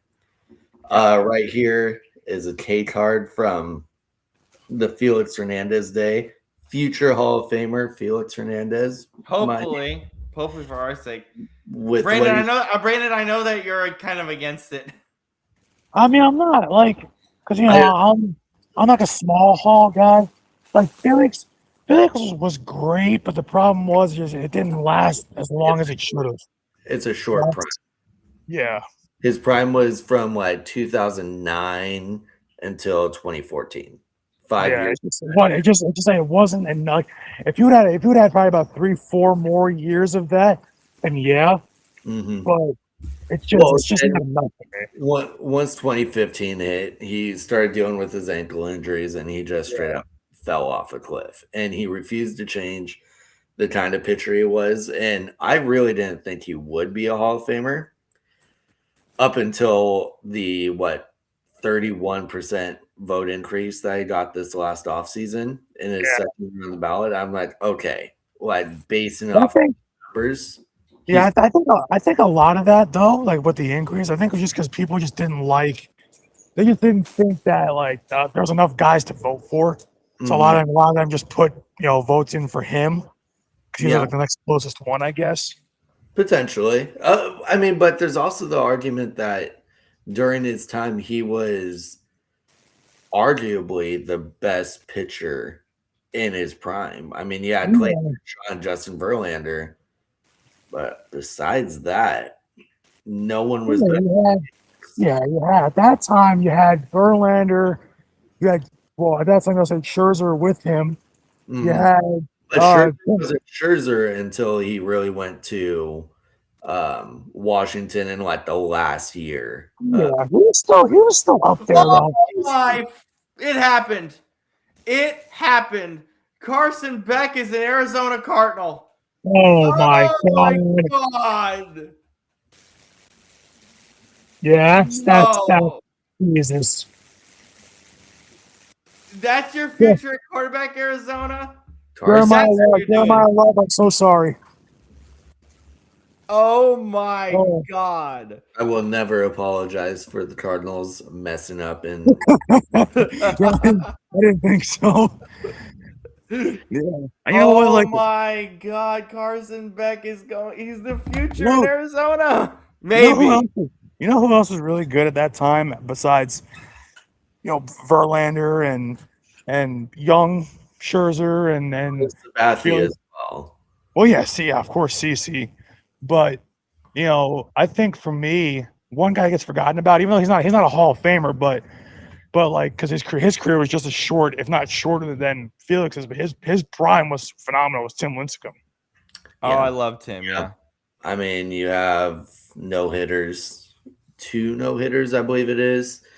You have the World Series championships. He should be a Hall of Famer. I mean, I think the way the game is going nowadays is that we're going to start, or the voters, I should say, are going to stop looking at the longevity of career. Like, obviously, that's important, but the more so the impact on the game, how dominant you were during that time that you were in playing. And with that, I mean, I don't think Lincecum is a Hall of Famer by any stretch, just because his career was so short. But yeah, I mean, 2010 through 12, dominant. And Yeah. it'd be hard to find a pitcher, even the Verlanders of the world, when he's winning MVPs and Cy Youngs, Yeah, that was My- more dominant than Tim Lincecum. like we were spoiled. When we think about there's guys coming up nowadays who are really good. Well, she wasn't coming up because these are guys have been in the league for 5-6 years already. Like a Soto or a Tatis Jr. or something like that. But it's like, but our era, like we were spoiled to see some of the last guys from the '90s. Mhm. But the guys who were not the steroid guys, but the guys who were big players during the '90s, like we did get to see the end of Ken Griffey Jr. We Mhm. did get to see, or hell, even got to see some roid guys, like Giambi, A-Rod. Which, You by know, the way, speaking of A-Rod, Hall of Famer. Should be. And if he's I not Hall of yeah, Famer, that's a crime. I've softened my stance on A-Rod over the years. I used to be hard against Me too. it, but then the thing is, I also realized this: the only two, like, if you've used roids your whole career or most of it, like, and it's like your numbers were a noticeable increase, Mhm. then no, you're out. Yeah. So Bonds didn't need it. Bonds, for like the first 10 years of his career before steroids, or the first 8 to 10 years of his career, He was an he was, all-star. he was a Hall of Famer without it. Yeah. He didn't need it. Same thing with A-Rod. A-Rod didn't need it. A-Rod took it because once he got out of Seattle and felt that pressure to perform as the guy in Texas, Mhm. and you see like his freaking, his back, his shoulders, his leg, like he ballooned to like double the size on roids. It was like, you could, and he even admits that he started taking it around the time he went to Texas Yeah. because he He felt said that pressure. sold his deal or signed his deal with them. Yeah. So it was like, but the thing is, A-Rod in Seattle was phenomenal. And then, and of course, A-Rod, Yankees legend. Mhm. But A-Rod, even post steroids, A-Rod in New York was still an all-star. Yeah. So, Yeah. Obviously, you know- he was notoriously hated even in New York after the 162 game suspension and all that. Yeah. Like the thing is too, everybody's like, oh, A-Rod. Like I think in terms of baseball, like Bonds is very polarizing, but like A-Rod, to me, A-Rod's the most polarizing baseball figure of the modern era. Yeah. Because the guy didn't just have the roids thing, his personality was like hot and cold. He Of was, course, all I mean, he's up there with competing with Jeter on his dating categories and all that. the best thing you'll ever see is Derek Jeter's baseball diamond of dating. Yep. Yep. His dating diamond is phenomenal. It's insane. He's a Hall of Famer, literally on and off the field. Mm-hmm. Yeah. No, it's insane how these guys, but no, I mean, the fact that A-Rod isn't a Hall of Famer yet, the fact that Bonds isn't a Hall of Famer is Because- just insane. I will stick by this stance, and I will stick by it for the rest of my life. And I will do this. It's kind of half joking, but I'm half serious. We need a steroid specific wing in the Hall of Fame. And if you as a fan want to come in to that wing, I will shoot you up with steroids. You can only go in that wing if you're also on roids. Well, if you like- get one shot of it. Here's the thing, though. Like We'll give you a baseball- shot. We'll give you a shot card so that you get it once and you're good. Baseball refuses to acknowledge these players during the steroid era and all that. But these players quite literally saved the game of baseball. After the 94 strike, if there was no Bonds, if there was no McGwire, if there's no, not that he did roids, but if there was no Griffey, baseball would have crumbled. I mean, it's insane that that home run chase saved baseball. I mean, I get that Barry Bonds was rude and he's not liked by the writers and all that, but I mean, he's responsible for the single greatest call in sports history. Yeah. 756 by Dwayne Kuiper. Oh Yep. my goodness. You know what? Like, you know what ruins the whole, like, you know, the keep steroid guys out of the Hall? And it just happened recently. You let David Ortiz in. Yeah. That's what ruined it. Was like, I would have been more like staunch against it, against letting PED guys in, if you didn't let Ortiz in. Yeah. Now that you let him in, I'm like, okay, well, if you're let guys in with a gray area, then you gotta let Andy Pettit in. You gotta let, you gotta let guys like that who were good in, who claim to only have used it for a short period of time.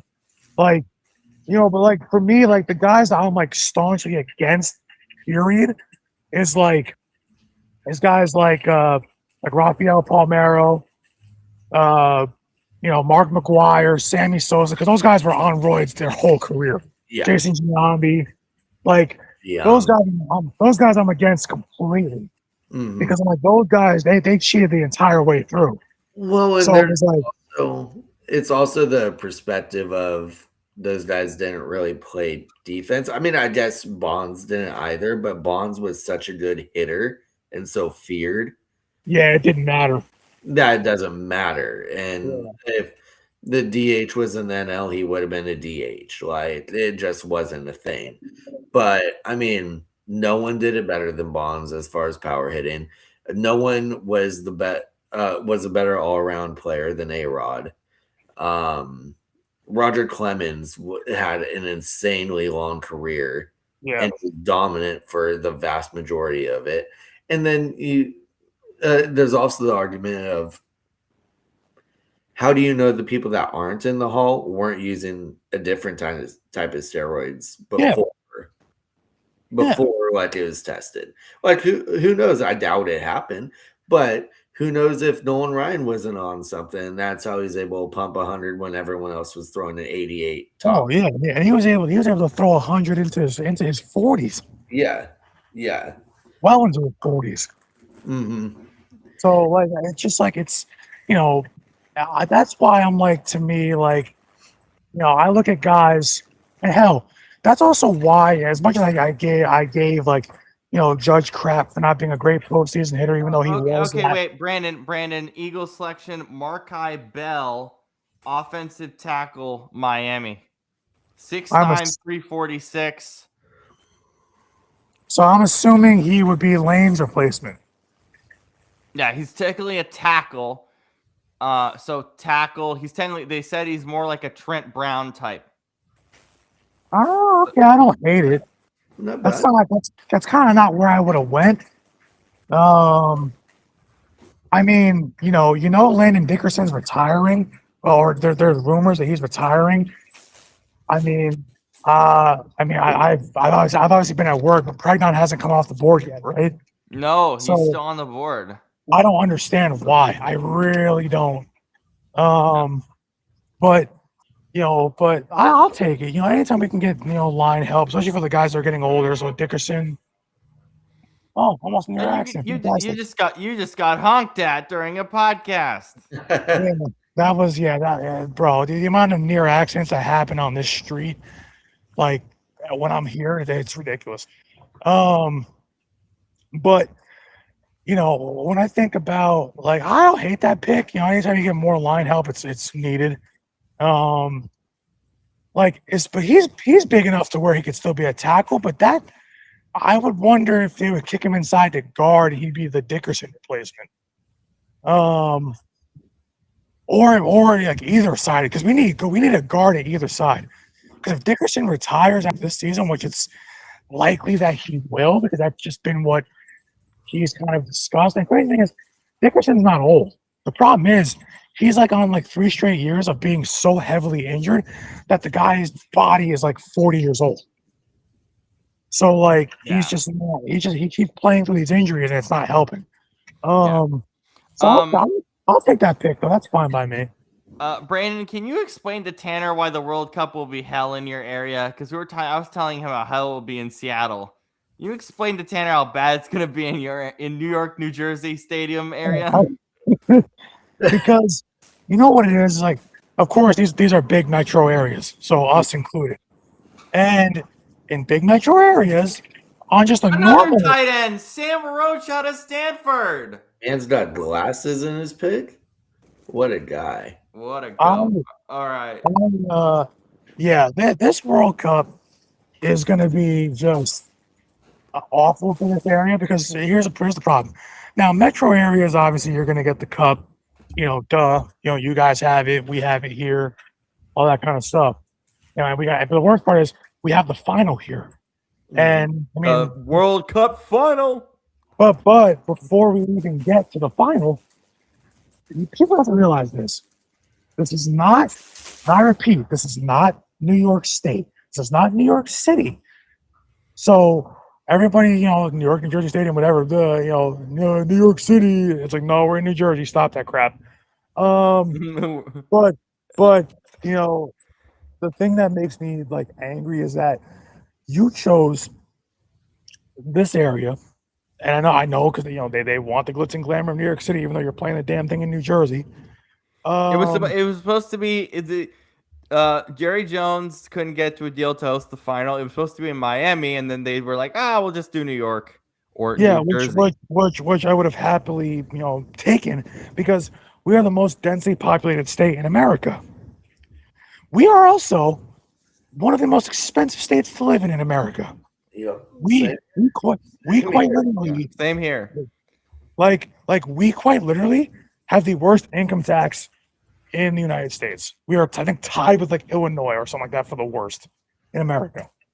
So we kill our taxpayers. We kill, you and us both use millions of our tax dollars to host World Cup events. Yeah, of our money. Which so all this to say, on top of the fact that we have the most, and this I'm absolutely sure of, we have the absolute most confusing road signs not even in America, not even in the U.S., in the Western Hemisphere. I mean, but isn't your train system good? No, oh my God, no, it's not.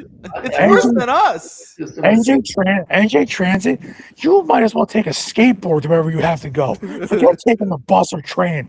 NJ Transit, listen, I don't mean to shun it too much because I have people that I know that work there, but like, it's not the people that work there; it's the heads that don't know what they're doing. It's not the average worker. So we're the most densely populated state in America. We're one of the most expensive states in America to live.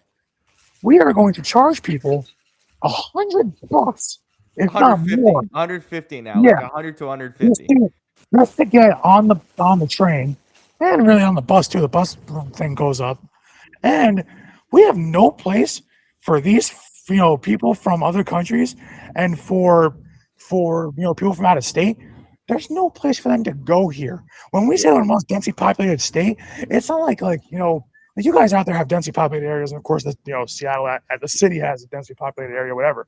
But it's not like this. New Jersey is the only state where I can see my neighbor taking a crap in his bathroom from my window because the houses, It's because so true though. because the houses in Jersey are so freaking close to each other. There's no space. So, and of course, living by a major city like New York City, because we're only 7 miles away from Manhattan, even though 7 miles away you would think, oh, it takes like 15 minutes to get there. Yeah, but here's the problem: New York City and New Jersey always traffic, so it takes like an hour and a half. But but I literally the New York City skyline is in our backyard. I go to Adam's house. Adam, literally, you look at his backyard, the skyline is right there. You can see the Hudson River, the skyline's right there. But it's like so you're gonna have all of that going on in this area. It doesn't make sense. First of all, it's not feasible for transportation purposes, for monetary purposes. Like, none of this makes any damn sense. And you are quite literally putting this in one of the worst places possible. And the worst part is we got it because we came in second place to Jerry Jones. So it's like, technically third. Third, who was above us? Miami. Oh, okay, yeah. So third. So, and I cannot wait. And you know what though? The one thing I will give FIFA credit for, even though it is still stupid in the same breath, is the fact that, okay, yeah. So you want people to drive, to these events. I get it. You want to go green, whatever.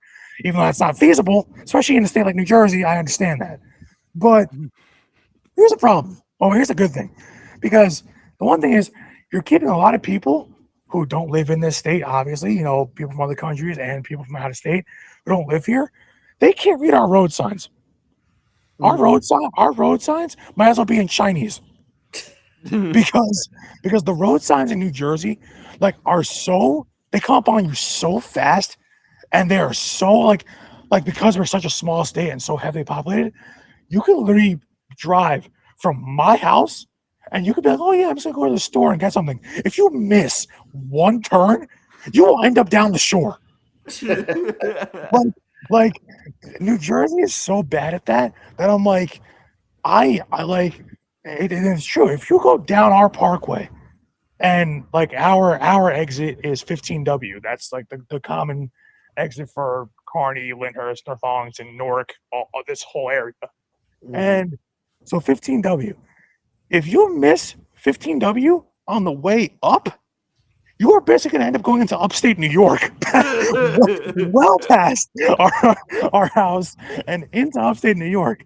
So I kid you not, New Jersey is, and my friend made this joke, but we are 10% beach, 90% highway. Get used to it. Well, this is actually good to know because I'm heading down to Philly in June for my bachelor party and all that. Going to watch baseball like a real bachelor party should be. Yeah, buddy. But we're staying in New Jersey because we found a cool Airbnb right across the bridge and all that. And we're taking have fun driving through the bridge. We're Ubering, buddy. We're Ubering. Yeah, you have to. Yeah, you have to. You honestly, anywhere up and down I-95. So anywhere from Philly through Jersey and into New York City, anywhere up and down I-95, you have to Uber. You cannot drive because you will literally end up in 3 near fatal accidents at least. Oh, I believe it. No. I was like, we're not taking a chance. And then after we booked, we discovered that the World Cup was there. It's like, oh, perfect. Awesome. That's going to be great. It's going to be great for you. But yeah, and then we're taking a train over to Pittsburgh. Over to Schittsburg, where the draft is happening.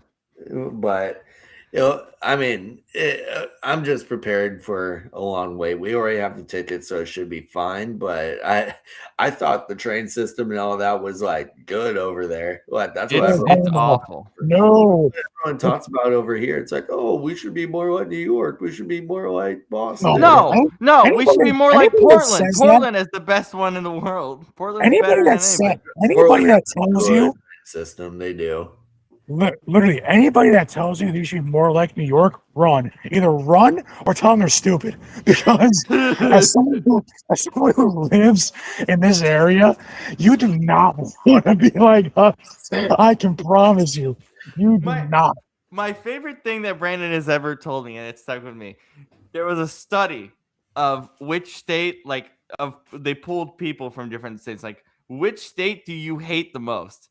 Washington was like, we hate California, we hate Oregon. It's like everyone's basic, like New York hates whatever. And then New Jersey was like, we hate New Jersey.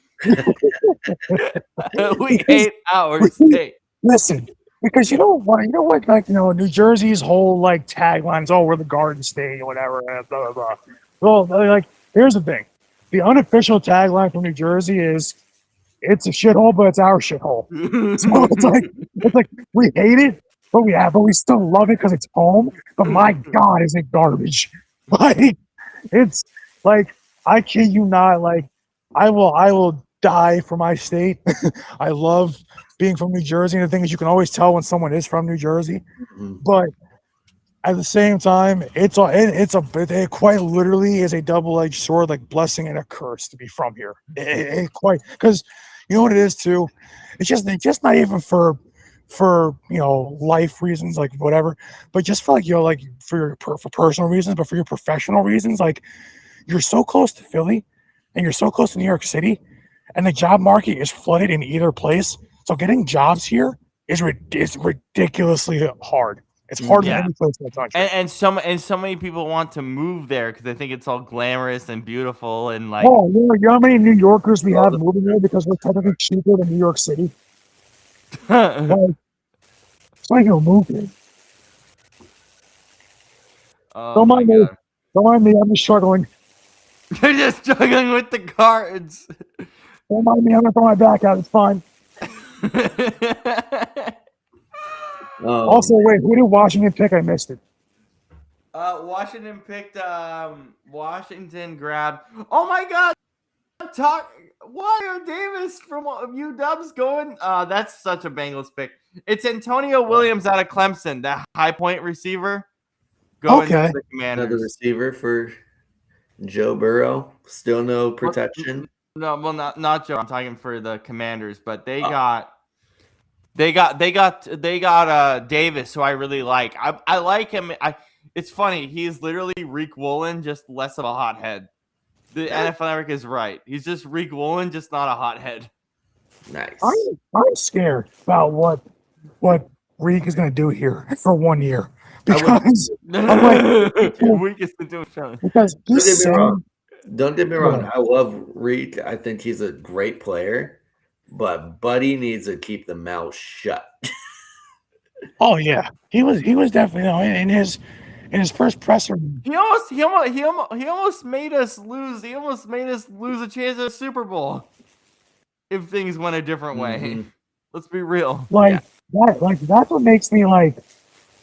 I'm worried because I'm like, he came in and in his presser, he literally said in his Philly presser, he was like, oh, look at all the studs we have on defense. Who are you going to throw the ball to? Bro, they're going to throw the ball at you, at your side of the field. You know why? They're going to throw it at you. Yeah, you know why? Yeah, you know why? You know why? Because they're not going to test Cooper DeJean or Quinyon Mitchell. They're going to test you. And you're going to fail. They did it. It's like, oh, we're not going to test Witherspoon. Okay, cool. We're going to test Reed. It's like, all right, I don't blame you. Yeah. Okay, so now we're getting more of the blocking tight end run. This is fine. It's the third round. It's okay. Just don't do it in the second. God damn it. Okay. Well, why are we on Pregnon watch? If he falls to day 3, I'm gonna be absolutely shocked. You're gonna yell on Twitter. I'm gonna be like how Mel Kiper was with Shedeur last year. Why is he falling so far? No, man. It's reasonable for Shedeur to fall that far. It is not reasonable for Emmanuel Pregnon to fall that far. All right, I'm gonna take my allotted bathroom break. You guys handle for a moment. How am I supposed? I can barely see the screen. Well, once you're back, Robert, I'm gonna head on out. But once you're back. All right, I'll be quick. No, but I mean, God. going back to like the wall, I actually do have something that you really like as a Yankee fan. So I've got this little poster of the 1927 World Series Yankees, That's sick. and then right next to it is an autographed Mickey Mantle picture. Like legit. Legit. Oh my God. Has COA and everything. I mean, I don't know how legit it actually is, but it has a COA, so it's pretty sick. Yeah, I was gonna say, I know, I like Mickey in his lifetime. I know that like people want his autograph, obviously, because a legendary player. But like, he's done a lot of stuff in his lifetime. Like, where his autograph really isn't worth anything. It's cool, No, but like, it's cool because he's one of the better athletes of that time. I mean, essentially, Mike Trout in the '60s, and but yeah, no, the dude had a life to say that. He had a lot of issues and everything. well, yeah. So, Oh my God. Oh my God, Tanner, before you go, I told you that we should all be here for my Desert Warrior review that I watched. Yes. Before. Yes. Guys, that was one of the shittiest movies I've ever seen in my life. Really? It was so bad. Malachi Fields to the Giants. Wow, that's a big one. Yeah, I like it for the Giants. I'm surprised he fell a little bit. Yeah, me too. Okay, so I respect global filmmaking. I don't care about your political affiliations, who you are as a person. I don't care. I'm just here to watch films and talk about films. That being said, the Saudi Arabian government put $150 million in this movie, and it looks like it's made from $40 million. I mean, that's 15 cents to the Saudi government, buddy. but genuinely, guys, I genuinely was questioning, and I thought that they're Saudi Arabian filmmakers. They know how to capture their land because it's a desert land. It's a beautiful land. It just is. Guys, I was wondering if half the movie was on green screen. I was like, you could shoot this in. Guys, my eyes started hurting in the first 40 minutes because it was just 1 millisecond. We're going to cut to something else. 1 millisecond cut. 1 millisecond cut. My eyes were hurting so bad. Oh, and by the way, there are 5 shots in this movie of a camel just yawning. They just sit on a camel yawning for like 2 seconds, and then it 5 times. Is it a Saudi Arabian art movie? Like Brandon, this is Anthony Mackie in an historical action Saudi Arabian movie. It makes no sense. Okay. Was the story at least good? It was good enough, but it was very basic standard kingdom fare. Like, oh, this queen helped save us. And it's like, I love those stories. They should be told. But not like that. Not when guys, I went from seeing, oh, this person's here. This person is getting dragged. This person is in blood. Oh, now there's a lizard. Oh. Why am I looking at a lizard? What is happening? It's like, why am I just staring at a lizard? Like, what is happening here? Oh, boy. I mean, they just want to show off nature. It's not a nature film. It's a film about weapons and fighting and blood. But it's blood, and then there's a lizard. That director just wanted his Saudi money. He's like, all right, I'll get you a movie, all right? I'll get you a movie. And I want it to be in my creative direction. And then, oh, yeah, we won't let you do that. Oh, yeah, now every section of this movie has like 50 cuts. And my eyes are in so much pain. Did you enjoy the film? No. No, I enjoyed Mackie and I enjoyed the other actress who I need to find her name. The only thing I enjoyed was Mackie and the other actress, the two leads. I thought they did really well with what they were given. But this entire film, and by the way, there's nothing against the cinematographers or the people who worked on this film. The problem is just in the editing room, the Saudi Arabian government was like, we're going to do this our way. And it's like, you guys don't know how to make a film. Like there shouldn't be that many cuts. There were multiple times in this movie where I look at my watch isn't on. I'm like, fuck, when did I get here? When did this movie, I can't look. I had to look at the exit, at the exit sign to reset my eyes, and I missed a giant part of the movie because it was just one section. I was 1 second. I look over and I'm like, wait, that guy's dead now? Why did he just die? What happened? Oh Lord. Well, I'm glad you watched it, so none of us have to watch it. You know what? If anyone gets mad at me, if the Saudi Arabian government gets mad at me, please don't. I still would. Please don't get mad at me. If anyone gets mad at me, please don't. You know how much I spent to go see this movie? 20 cents. Yes, 0.20. Where was it in which theater was it? The AMC one by my house. That's crazy that you would only have to spend 20 cents for it. 20 cents. Hey. 20 cents. Sounds like opening weekend. Sounds like a great time to me. 20 cents to watch my eyes almost get bulged out of my eye sockets. Oh boy. That was great. I will never get the image out of my head of this guy just with a camera, holding a camera up to a camel, just going 5 times. Waiting for it to yawn. It's like, what is happening here? Oh boy. All right. Well, thanks for joining us, Tanner. We appreciate your time. Of course. Thank you. Thank you for having me. Yeah. Welcome back anytime. Thank you so much. All right, boys. We'll see you soon. Well, I'll catch y'all later. All right. Peace.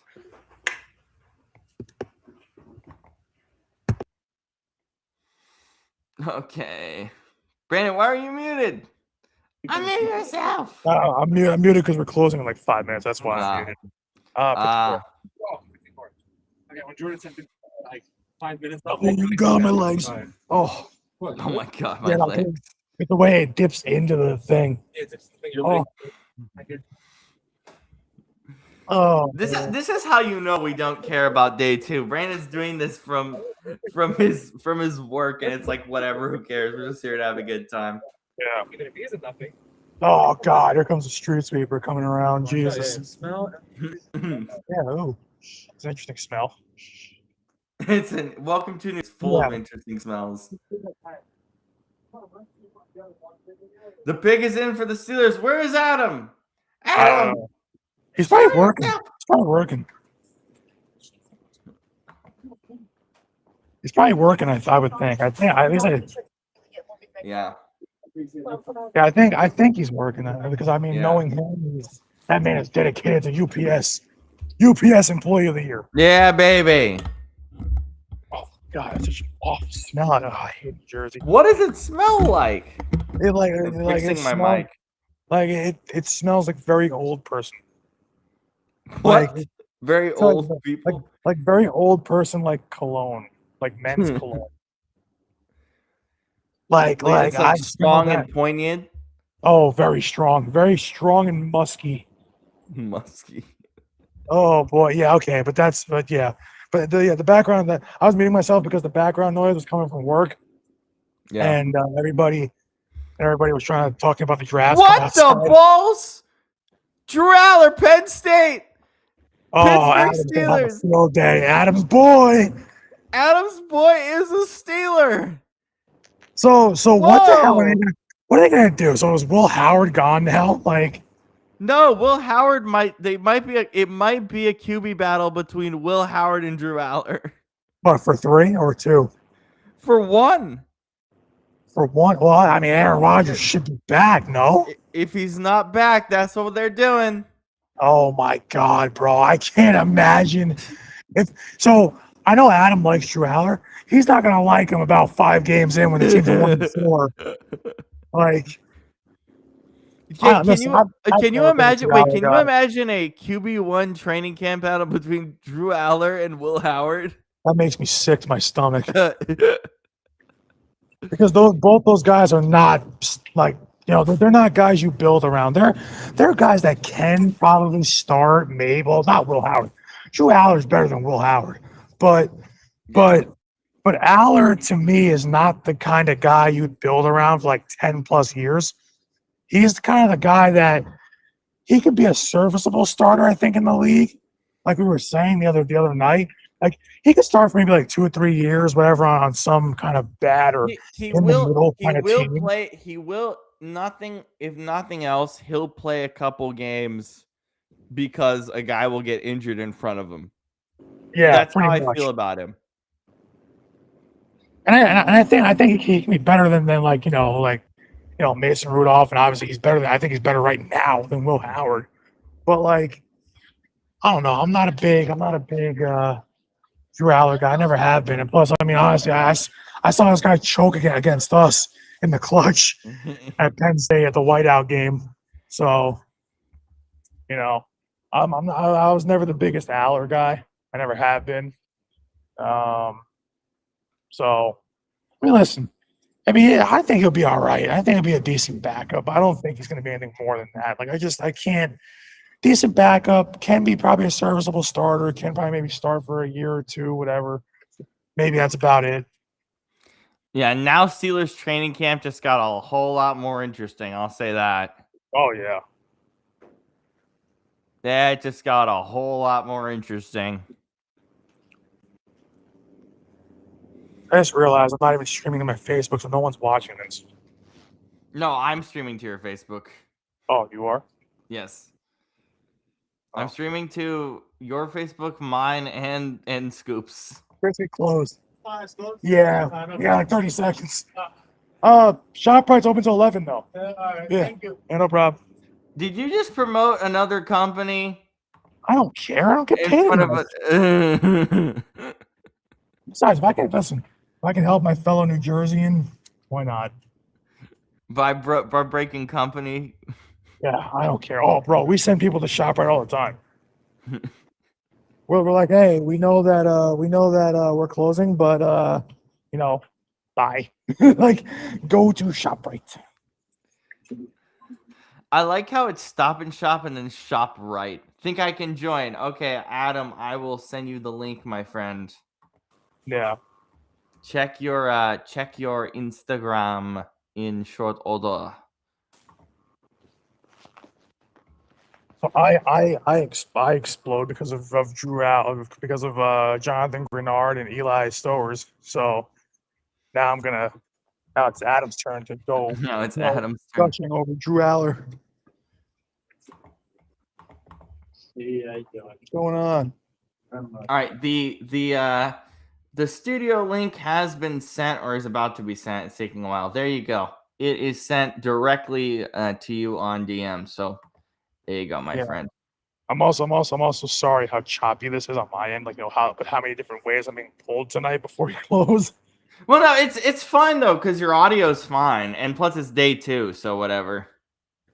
Yeah, I want to give my undivided attention. I know it's been all over the place, but I'm like, duh, I'm at work. Again, dude, it's day 2. Like it's fine. Like,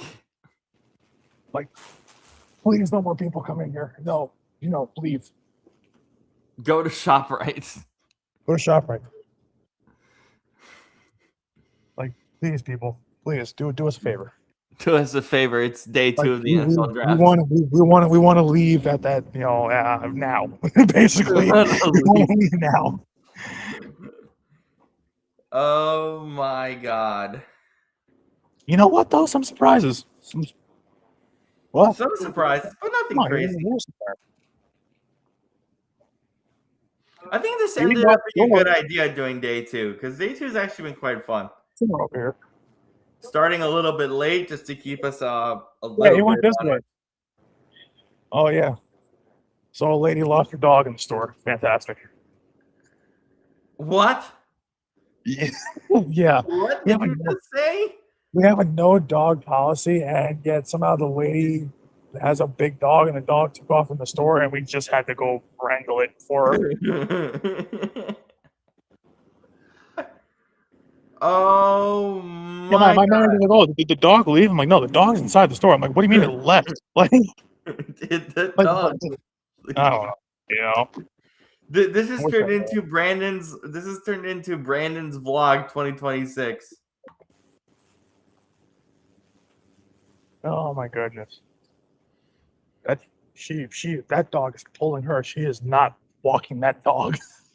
She is not pulling the dog. Oh my god, that smell is so strong. This is actually turned Like, into Brandon's like vlog. my nostrils are burning. What the hell is that thing? What's going on here? Can you go investigate it? Oh my god, get out, New Jersey demon. What is happening here? What is happening? It's New Jersey. I Can you don't give us a tour of Stop and Shop? Can I what? Can you give us a tour of your grocery store? Not tonight. 'Cause we just closed for the night, so I'm just waiting to go the last customer out, and then I'm gonna punch out. But Yeah, no, that would be really funny though. It's like, here's my tour of my store on the draft show. oh, if you would have asked me like a half hour ago, I would be like, hell yeah. But It's okay. It's kind of it would be choppy with your phone. Adam has the link, right? I just sent it to him. He's coming. I don't know. Interesting. Very, very interesting.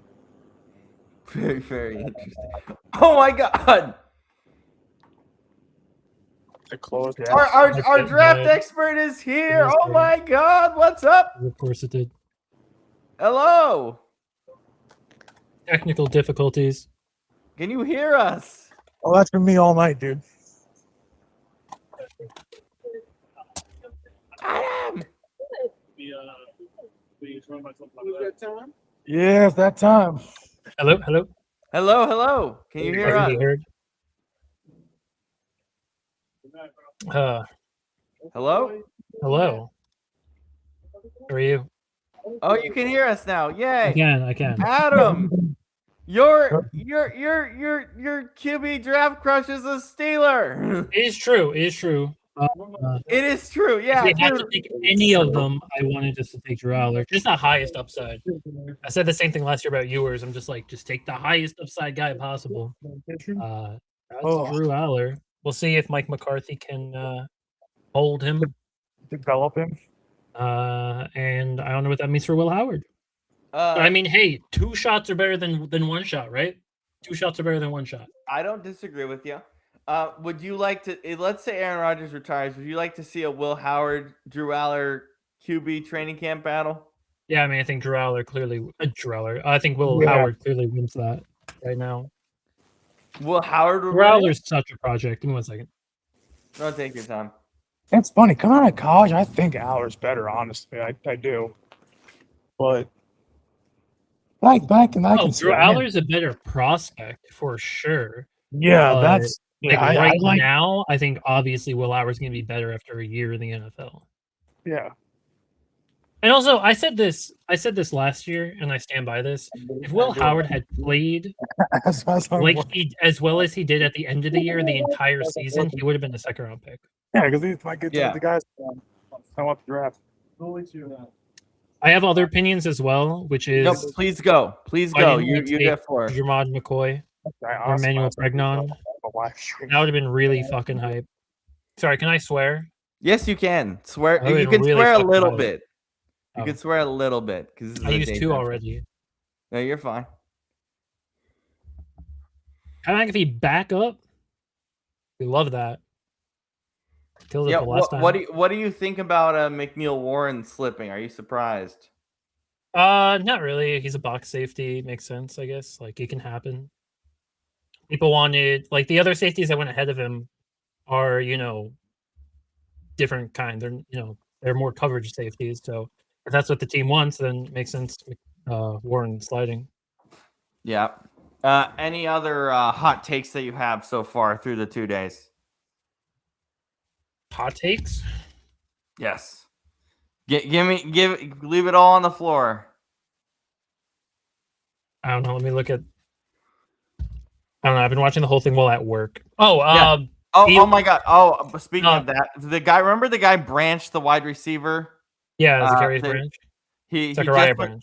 He just went to the Falcons, and he had that stuff with the cop last week. He just went to the Falcons. The Falcons continue drafting people with legal trouble. Yay. Wow, that's crazy. Anyway, please continue. Wait, who did the Colts take? The Colts took AJ Hockley, the safety out of LSU. Okay. Thank you. That's pretty funny with the Falcons. So my thing was behind for some reason. You guys were no talking worries. about. No worries. I have the. You can look right here because I have the draft cast open. Yeah. I have the draft on my second screen right here. So perfect. Yay. Yeah, I was saying, I was like, let me rush on because the Steelers have two. Like, they just took their pick as I walked in my house. I was like, damn, I just missed being live for that. But hey, you're gonna be live for their second pick too, so you're good. They have 2 more picks today. Yeah. Right. They have 2 more picks today. Why don't you trade some of your late round picks, man? Are you just staying packed the whole night?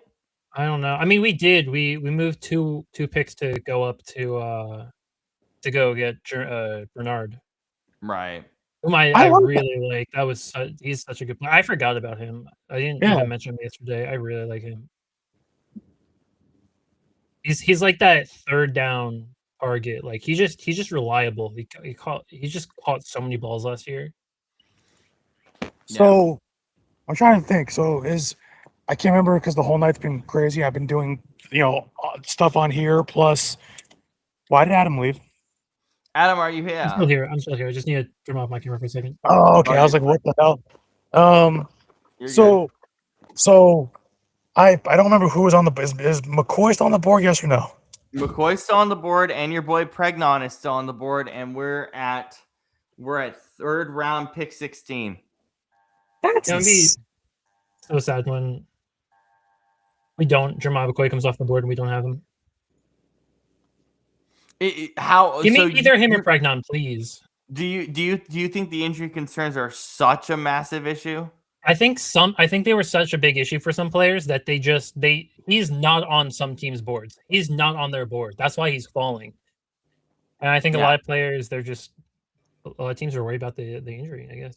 Jacoby Lane, wide receiver, going to the Ravens. That's good for them. That's a good pick. I don't really know much about him. I don't know a lot about a lot of these players, to be honest with you. He was basically like the Robin to Lemon's Batman at USC. 6'4", 200. I mean, Jesus, he is large. Yeah, he was actually pretty good. Like, yeah, he's a little bit slower, but he was decent. I remember watching a couple. Did Tennessee receiver go yet? Brazel has not gone yet. Bro, I like him. He's DK Metcalf light. He's the same player. He's just a lot small. Like, he's just thinner, but like same player, big body, and can basically just run straight. Like he's a deep threat. He doesn't catch. Forward. He catches with his body. He doesn't really use his hand. Like he is literally DK Metcalf. But I mean, they're deep threats have their play. He's your prototypical Z, to be honest. So Steelers wouldn't take him, and we shouldn't. He's just DK Metcalf, but I really like him, and he's gonna fall to. I think he's gonna be good. Like a lot of receivers don't work out in the NFL just because like the scheme, it's a goal ball basically is all they run. But he's got more to his game. He can run routes decently, and he's got good hands. And I'm telling you, he's just a real athlete. Yeah, I love seeing Brandon's seatbelt while he's driving. I'm attempting to give draft coverage while I'm driving home. That's safe. I say as when I was driving home, literally had my phone up and just like sideways, just like on my dashboard on like the little magnet thing. Yeah. Like does your seatbelt have any Eagles takes? No, it does not. No, it does not. I need to get. Why is there traffic here? What is this? What do you mean? Of course, there's traffic. Like, yeah, but not on a Friday night coming home from At work 10 at o'clock. Yeah. What the hell is So happening? you here? live like 5 minutes away. We No, got I know, this. but it's just weird. I can't figure out why Pregnon's falling because I don't remember. He's got no injury issues. There's no character issues. He's really good. I He's mean, fantastic. people just preferred the other interior offensive linemen. Not a lot of interior offensive linemen have gone, to be honest. My God, Albert you're- Reggs, Texas A&M, But yeah, I don't understand the why. Jags. Paul kinda- Posluszny. Oh my God, what a throwback! Isn't that crazy? Wow, Oh, wow, my God, what a throwback! this. Hey. Yeah, I really don't get, like, I know I'm gonna say that the whole night, like I did, like, rest in peace to, like, Sadiq, like, for being a Jet. But it's like, this guy let No, me- stay. We want the cat cam. Yeah, give me some cat cam. The wire's not very long. We need some cats.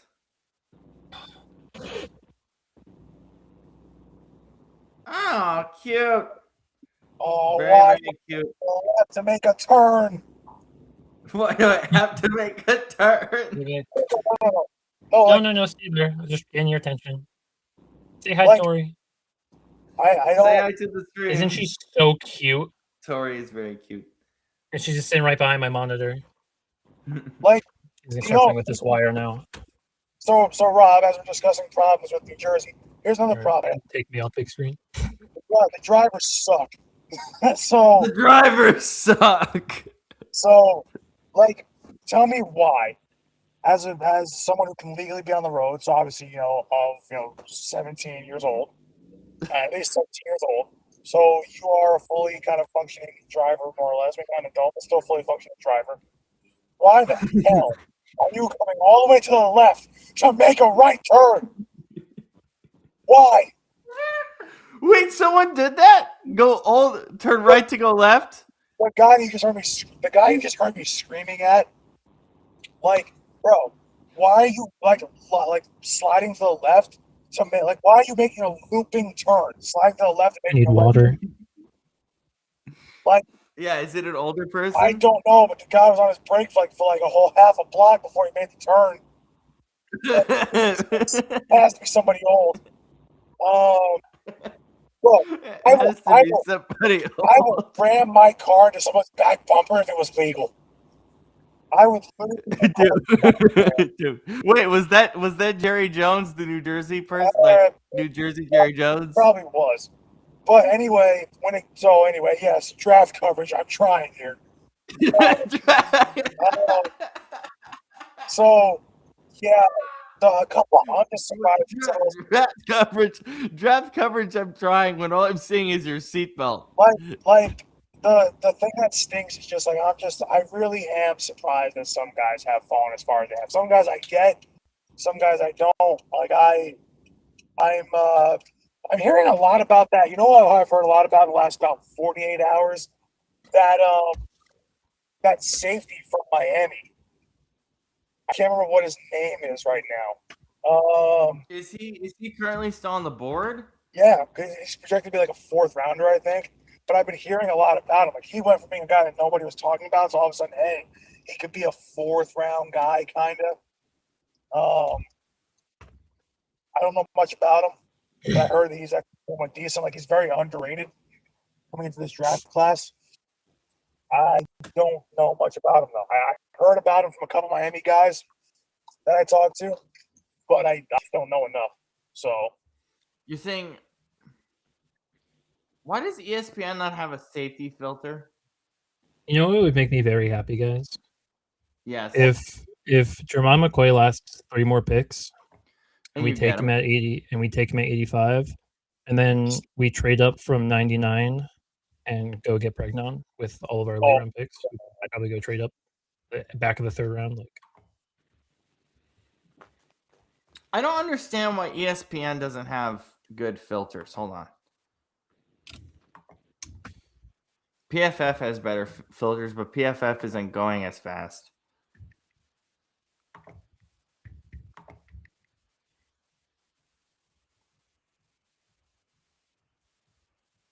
Oh, Jacoby Thomas. Yeah, this kid was really fun at the combine this year. Let me pull him up really quick. Yeah, Jacoby Thomas was really fun at the combine this year.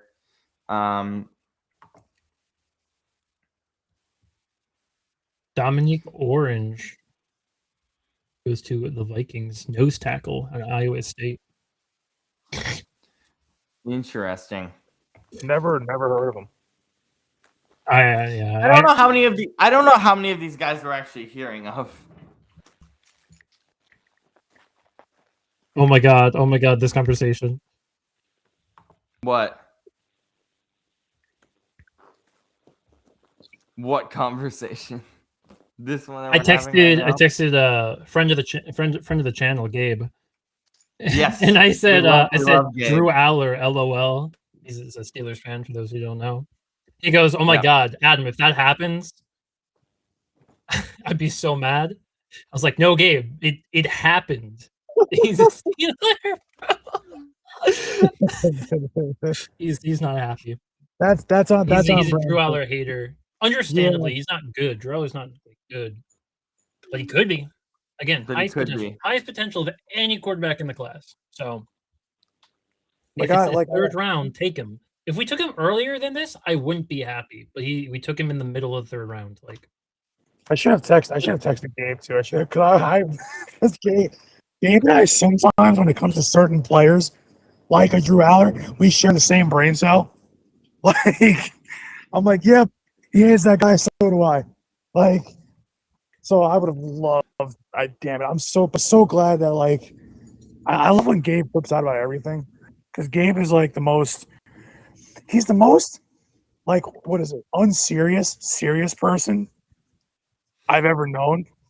Brandon, I'm sorry that you're widescreen again. Why does it always favor you? I do not know, but I don't know either. Chris Brazzell to the Panthers. Look at my garage. Oh my god, that's a great selection. So yeah, that's great for them. That's great. That's awesome value too. It's great value. Oh, it's fantastic value. Oh my god. I think he's so good. Yeah, he had a great. I don't think he's not the cleanest route runner, but I think he's a fluid mover. He's just got great hands. He just run by you. Big. I really like Chris Brazzell. How many more picks do we have in round 3? Because I want to know if I can join on my laptop. We have a long time to go, Brandon. So please join on your laptop. Yeah, because then I'll be able to actually do stuff. Like, be able to actually to lock in, as the kids say. Yeah. That makes a lot of sense for the Carolina Panthers. They love that type of receiver, so. Oh, by the way, Yankees update, they're killing the Astros 11-2. Yay. I think the Mariners are losing, but let me double check. No, well, I think Josh Naylor just hit a home run a little while ago. Oh. What is the Steelers' obsession with PA quarterbacks? I don't know. I mean, to be fair, comparing Kenny Pickett to Drew Aller they're like the most opposite. Right. I'm just saying it was like no physical ability, but like people liked him because he had a good season. He had a really good season, and like he seemed like he was accurate and like was good above the neck. Drew Aller's the complete opposite, where he's just completely raw. All right, real quick, I'm gonna leave, eat real quick, and then join. Do it. Enjoy your food. Thank you. I'll be back because I don't want. Listen, I've already derailed this draft coverage tonight by a mile. So. No, that's day 2 is about derailing. So don't worry about it. Yeah, so I'll be back in like 15 minutes, 10-15 minutes. Yeah, Scoop texted me this earlier, but he just sent it in the chat. McCoy is hurt. He ain't dead. What the hell is happening? Confused about Pregnon. At this point, how do you not take him? It's insane. Like, because my thing is, even with the injury concerns, like, okay, he might be, like maybe he just keeps getting injured or something, and like he can't play, or maybe he's not up to his ability. If he does fully recover, he is a top 10 player in this draft. It is the end of the 3rd round. Draft him. Yeah, I agree. I don't disagree with you at all. Like, I get it, like not taking him in the 1st round. I totally get his fall out of the 1st round. Completely think that's valid. Out of the 2nd round, I was like, man, I don't know. Like, even Will Johnson went at 47, I think. Right. Yeah, I believe you're correct. I believe it was 47. Jermon McCoy. I don't know. The fact that he's been on our best available list here on ESPN, he's been our best available so far throughout the night, is incredible. He's been best available since like pick 20. Right. Yeah. Like, yeah. I don't disagree. What are your biggest Steelers concerns that you want to see the rest of the day and tomorrow? Do you think they can? I mean, I already told you what I hope happens. If I was other than McCoy, what do you think they're gonna do tomorrow? Well, again, we have another pick today. Right. Which if we can get McCoy and Pregnon before the night is over, I would be stoked. Because actually, it's so funny. Because coming into the 3rd round, right? I was at work and I'm like, man, what 3 players would I like to get? And I was like, I'd like to get Jermon McCoy with our 1st pick, which didn't happen. I'd like to get Jermon McCoy, Emmanuel Pregnon, and Drew Aller. But that's never going to happen. They're not going to be available. All of a sudden, we take Drew Aller with our 1st pick. Jermon McCoy is still sitting here. We're about to be on the clock. The pick is in for the Buccaneers. And we have capital to trade up from 90. Like, how much would we really take to move from 99 to like 89 and go take not a Pregnon? lot. Not a lot. Like, I feel like not a lot. Not a lot at all. So many late round picks that you don't need really in this kind of class. What are you going to get in the 5th round, 6th round, 7th round? Come on. Right. Yep. If I was a GM, look, I have run many a Madden franchise. Okay, I'd make it happen.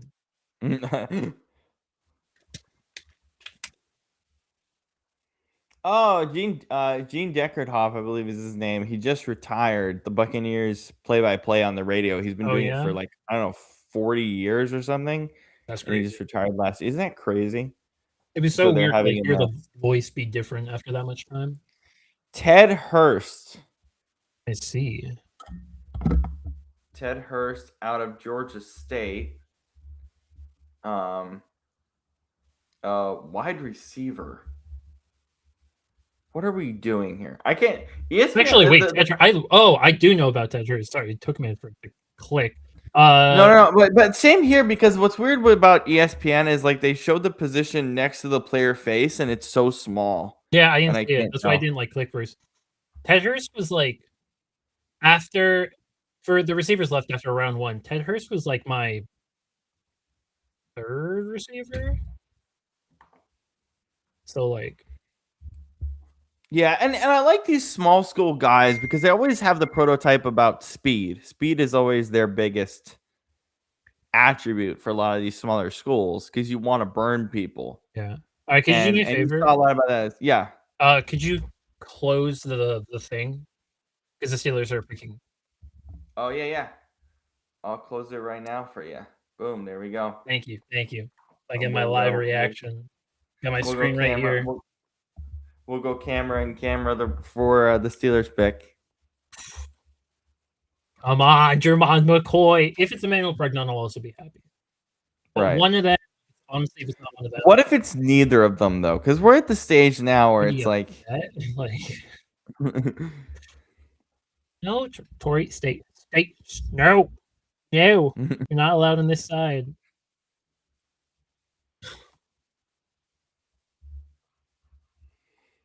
There's just no one else particularly want.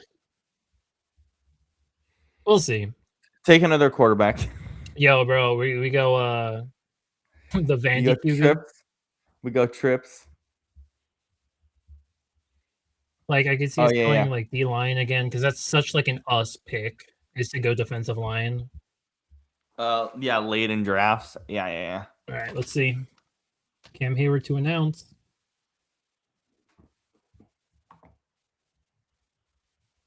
That's the one thing I like about the later rounds is just not having Roger Goodell announce every Right. single damn pick. I understand it for round 1, but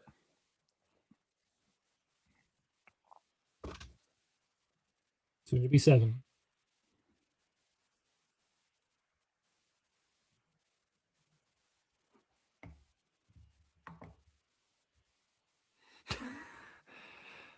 I haven't seen it. Oh. Yikes. You took a different corner.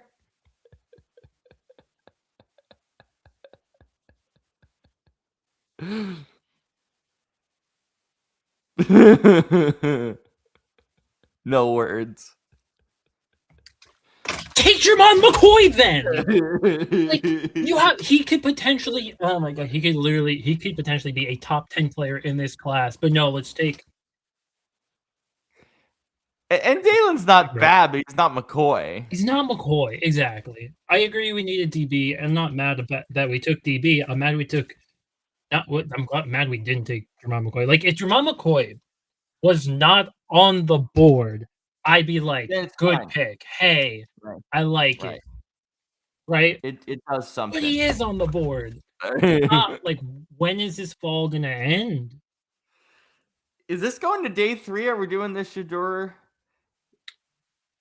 day 3 watch? Like, is it this serious? He tore his I would- ACL. Like, players come back from that. Well, it's also I think there were rumors about his foot and like Yeah. his knee as well, but I know he didn't play all last season. I'm sure that's another thing. Like, he's a year removed from football.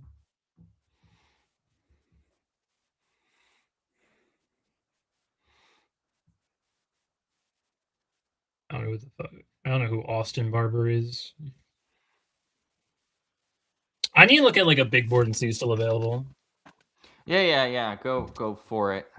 Go for it. They said he was 6'7". I had to throw in the.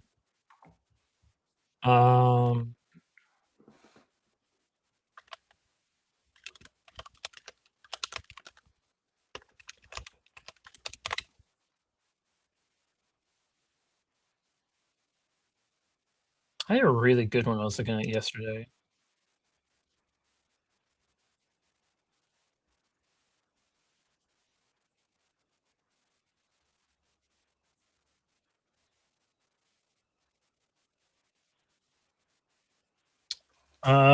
Yeah, Emmanuel Pregnon still available. Jermon McCoy. See, like the other corner, I would have preferred. There was 2 corners I would have preferred over who we took. The other one was Keontae Scott out of Miami. I really like him. He's a nickel. He's like a true nickel, and I think that's what we're missing. And it's an important position. No wide receiver I'd like to see us take. Like Chris Bell late, who's also falling because of injury. Yeah, Bell. Scoop was saying about Bell being a surprise, which I kind of understand. But yeah, there's some other receivers I would have preferred. Another tight end goes. I didn't think the tight end class was that strong. Also, I didn't know Grant Delpit was in this class. His fall from grace needs to be studied. I remember like they're talking of him being like a first round pick a couple of years ago. Oh, what? Grant Delpit? Grant yeah. Delpit was really good, and then he kind of fell off. Yeah, I see a lot of these tight ends as more just rotational. And so I don't really, and maybe it's because the class isn't that great. And it's like, okay, a rotational tight end can be helpful, I guess, but it's you're kind of overreaching even from a salary standpoint. Connor Liu out of Auburn. I like Connor Liu. Center. We don't need a center, but I know we're going to go defensive tackle at some point. Rayshon Benny, I really like out of Michigan.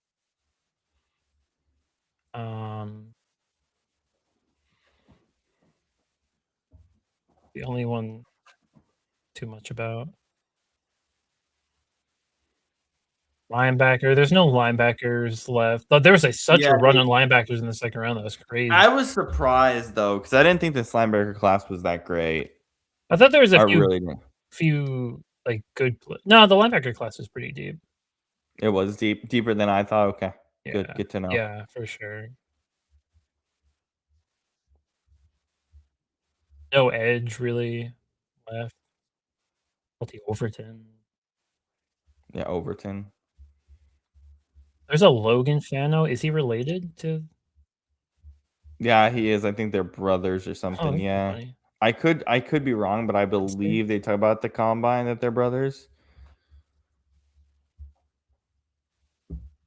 That's such a Steelers pick. Isn't it? Oh, it's a Mike Tomlin pick. I don't know if it's a Mike McCarthy pick. Yeah, but it feels like some of these picks still have like the Mike Tomlin flavor in them, at least for this year. Are you excited that he's going to be on NBC? Do you think he's going to be good Of course. on Football Night in He's gonna be America? great. There's really no the running backs in this draft the running back is so weak in this class. It's crazy. It's yeah. For no running backs to go since pick 32, Yeah. it's kind of wild. Mike Washington's Yeah. really the only one. Yeah. Mike OJ. I was like, I'm not like the happiest with that Seahawks pick, but I'm also like, I kind of get it. I don't love it though, but I get it. Because they're just really good at developing running backs. So, why not? Yeah. Especially at the bottom half of the first round. Mm-hmm. Again, I don't know. There's always two running backs I think of when it comes to running backs taken at the end of the first round. It's Rashad Penny. And which was a shock, and I don't think it panned out that well. It did not pan out well at all. And then the dude, oh my god, who was it? It was, I forget his name. He was taken by the Patriots at the end of the first round. Oh, I don't remember because 17 he flamed out much quicker than even Penny did. Yeah. And Penny never like flamed out. Like he still had a very respectable time in the league. I think he's still like on a roster, or he's going to have a training camp. I think he's on a roster now, maybe, or I know he's going to get some training camp offer probably. So his career has been more than serviceable. So like not first round pick, but serviceable. Sony Michel. Oh, it was Sony Michel. There we go. Sony Michel. No. Sony Michel also had a serviceable career, just not a first round pick career. No, yeah, like not even. I don't think Sony Michel didn't do anything. I mean, Sony Michel was more of like, hey, catch the ball in the backfield kind of back, but he was never a complete first round back. Sony Michel, N'Keal Harry, no pick, Mac Jones, Cole Strange, and then they finally started hitting Christian Gonzalez, Drake May. I think Will Campbell will be good. We'll see how Kalen Long turns out. Yeah, I think moving him to guard is it was rough excellent. for a while for the Patriots. Oh my God, Emmanuel Pregnon is a Jaguar. Fuck. Brandon is not going to be happy about that because it's Jacksonville, but Pregnon is a Jag. Go protect Trevor Lawrence. Makes sense. Took him way too long. Way too long. But okay.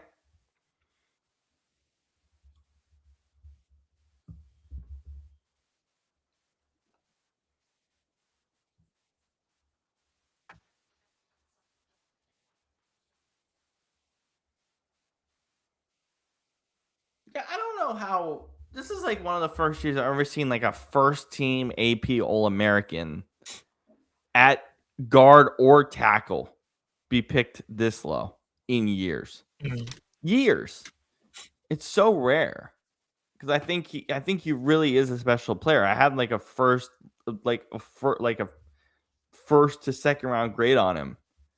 And for him to basically for him to basically go essentially the fourth round. Yeah, it's insane.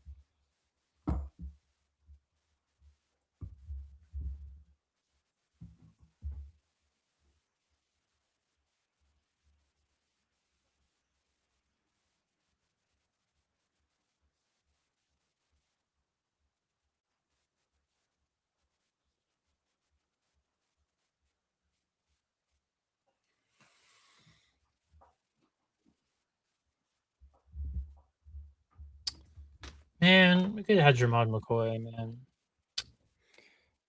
You still can't have him. We're not gonna though. Now we took a corner. We're not gonna double dip at corner. Why do you just take Jermod?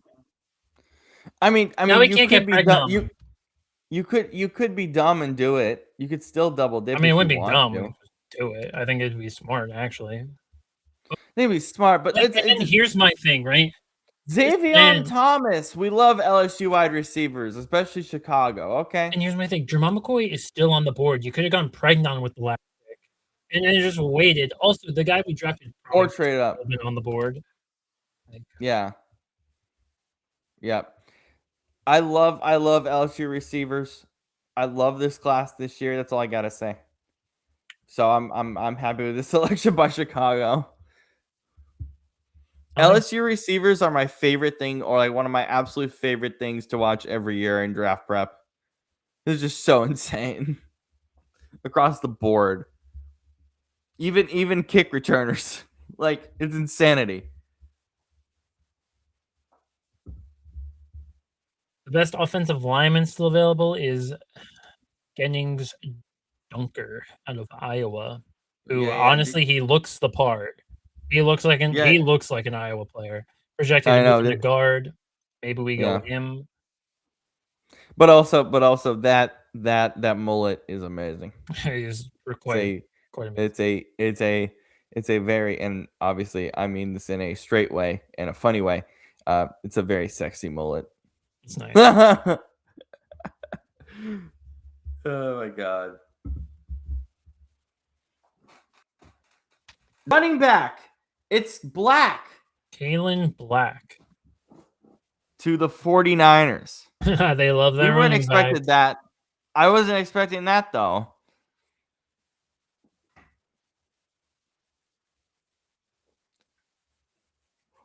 Out of Indiana. 5'10 too. 5'10, 210 at running back. It's very interesting. Well, shifty guy for sure for his size.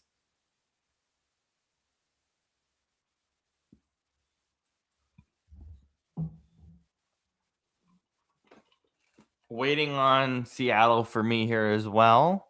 I'm surprised Seattle hasn't made any trade downs yet. So it's like our thing. What's We that? haven't done it yet. Seattle, waiting on Seattle, and I'm surprised we haven't done a single trade down yet. Oh, trading down. Yeah, because that's Seattle's specialty. We're the trade down team.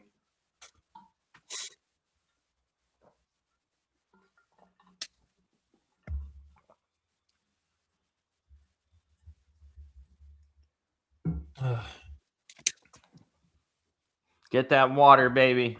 Drink water. Mhm. And drink Lion coffee. There we go, baby. Is that There a we go. sponsor? Get the line. That's our sponsor, baby. Like actually? Yeah, bro. Oh my god, drink Lion coffee. Yeah, man. Robert? Connection. I lost connection for a moment. Am I good? I was like I'm all alone. No. My internet just went off. Yeah. You, I'll- popped away. I was like, Yeah, Adam, Just I'll don't show you. understand This the is people. this is literally our sponsor. Thank you to Patrick, who says to us, "Bro, am I blagging again?" Oh, Ad Brandon's break. joined. There we go. It's an ad break. Patrick code Patrick 10% off. I'm showing Adam our sponsor because we didn't tell him we have a sponsor yet. I'm sad that we didn't. I know, what is Lion this? Coffee from Oahu, by the way. That's This is the one I'm currently Coconut coffee? macadamian. yeah, bro. A not lot of some of coffee. these sounds so good though. They're amazing. And Patrick 10 for 10% off. We got that's the one I'm currently drinking is the vanilla toasted coconut coffee. Toasted coconut, so good. I love coconut. Yeah, I Yeah. haven't gone to this one yet, but I'm really excited to. Again, only $14, and again, 10% off with the code Patrick10. So 10% off, which is a great deal for a $14 bag of coffee. It's been over a month, and I'm still not through one bag. So I'm gonna tell you that is Nice. a steal of a deal. French roast coffee. Hazelnut. Ooh. Trying to like read all of them as you go by. French toast? Single serve coffee pods, French roast. Yeah. A French roast. I thought it said French toast. I was like, oh. Yeah. Hazelnut. Yeah, there's the hazelnut. You can get pods too if you have a Keurig. Oh, see that? I like that. Yeah, and they're the same price. They're $14 or $15. Each box contains 12 pods, compatible with most Keurigs. There's your toasted coconut. 12.36 or 72. I mean, 72 pods for I think 65 or something like that. 10% off. That's $60 for 72. Under was that like 90 cents per coffee? That's pretty good. That's pretty good. It's a lot better than going out. Well, Brandon, you have a package from Patrick. You might as well have to run over and give Adam one of the boxes. I don't even know if we still have it. Did you guys run out? My grandparents might have drilled through it. All right. Well, we're getting another package soon. So make sure to get some Adam's way. They drink a lot of coffee, so yeah. I'm like just starting to like coffee. Yeah. Still prefer my energy drinks. Definitely check out our sponsor line of coffee. Thank you to Patrick.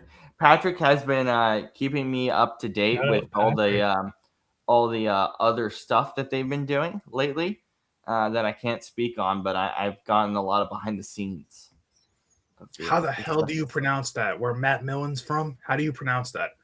Hawkin Duaqua? What is that? How do you pronounce it? It hasn't popped up on my screen yet. Like, because I'm watching the NFL, NFL Network. Yeah, thing. Same. Are you watching NFL Network, Adam, or are you on? I don't know. ESPN. Oh, okay. Yeah, because Matt Millen's from a place in PA called Hawkin Duaqua. A center, another center going to the Raiders. They really need one. Yeah. Okay, I'm having a technical issue. Let me see if I can fix this. Well, they announced him as a guard, though.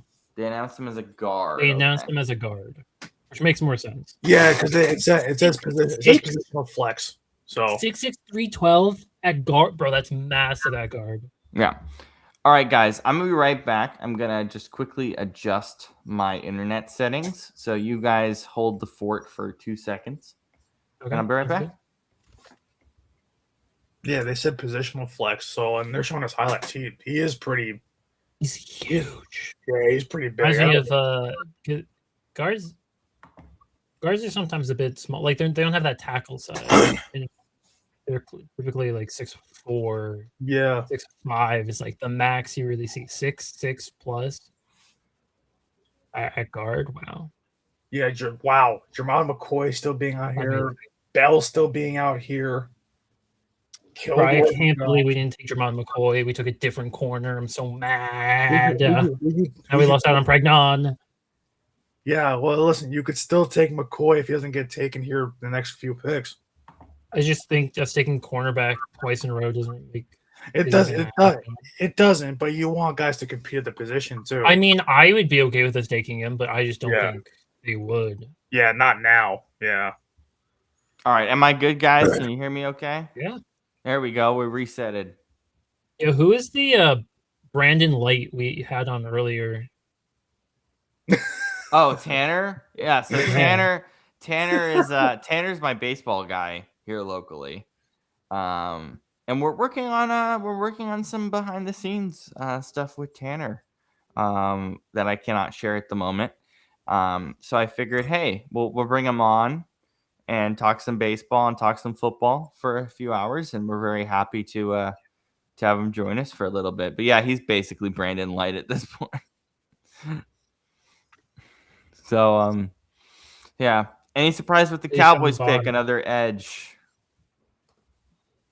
Michigan. I really like him actually. That's a really good player. That's I've heard he's a little light, but yeah, uber athletic. Yeah, man, 240 at edge. Yeah, pretty light. He's not gonna do much against the run. No. Yeah, he's just a pure speed rusher. That's all he is.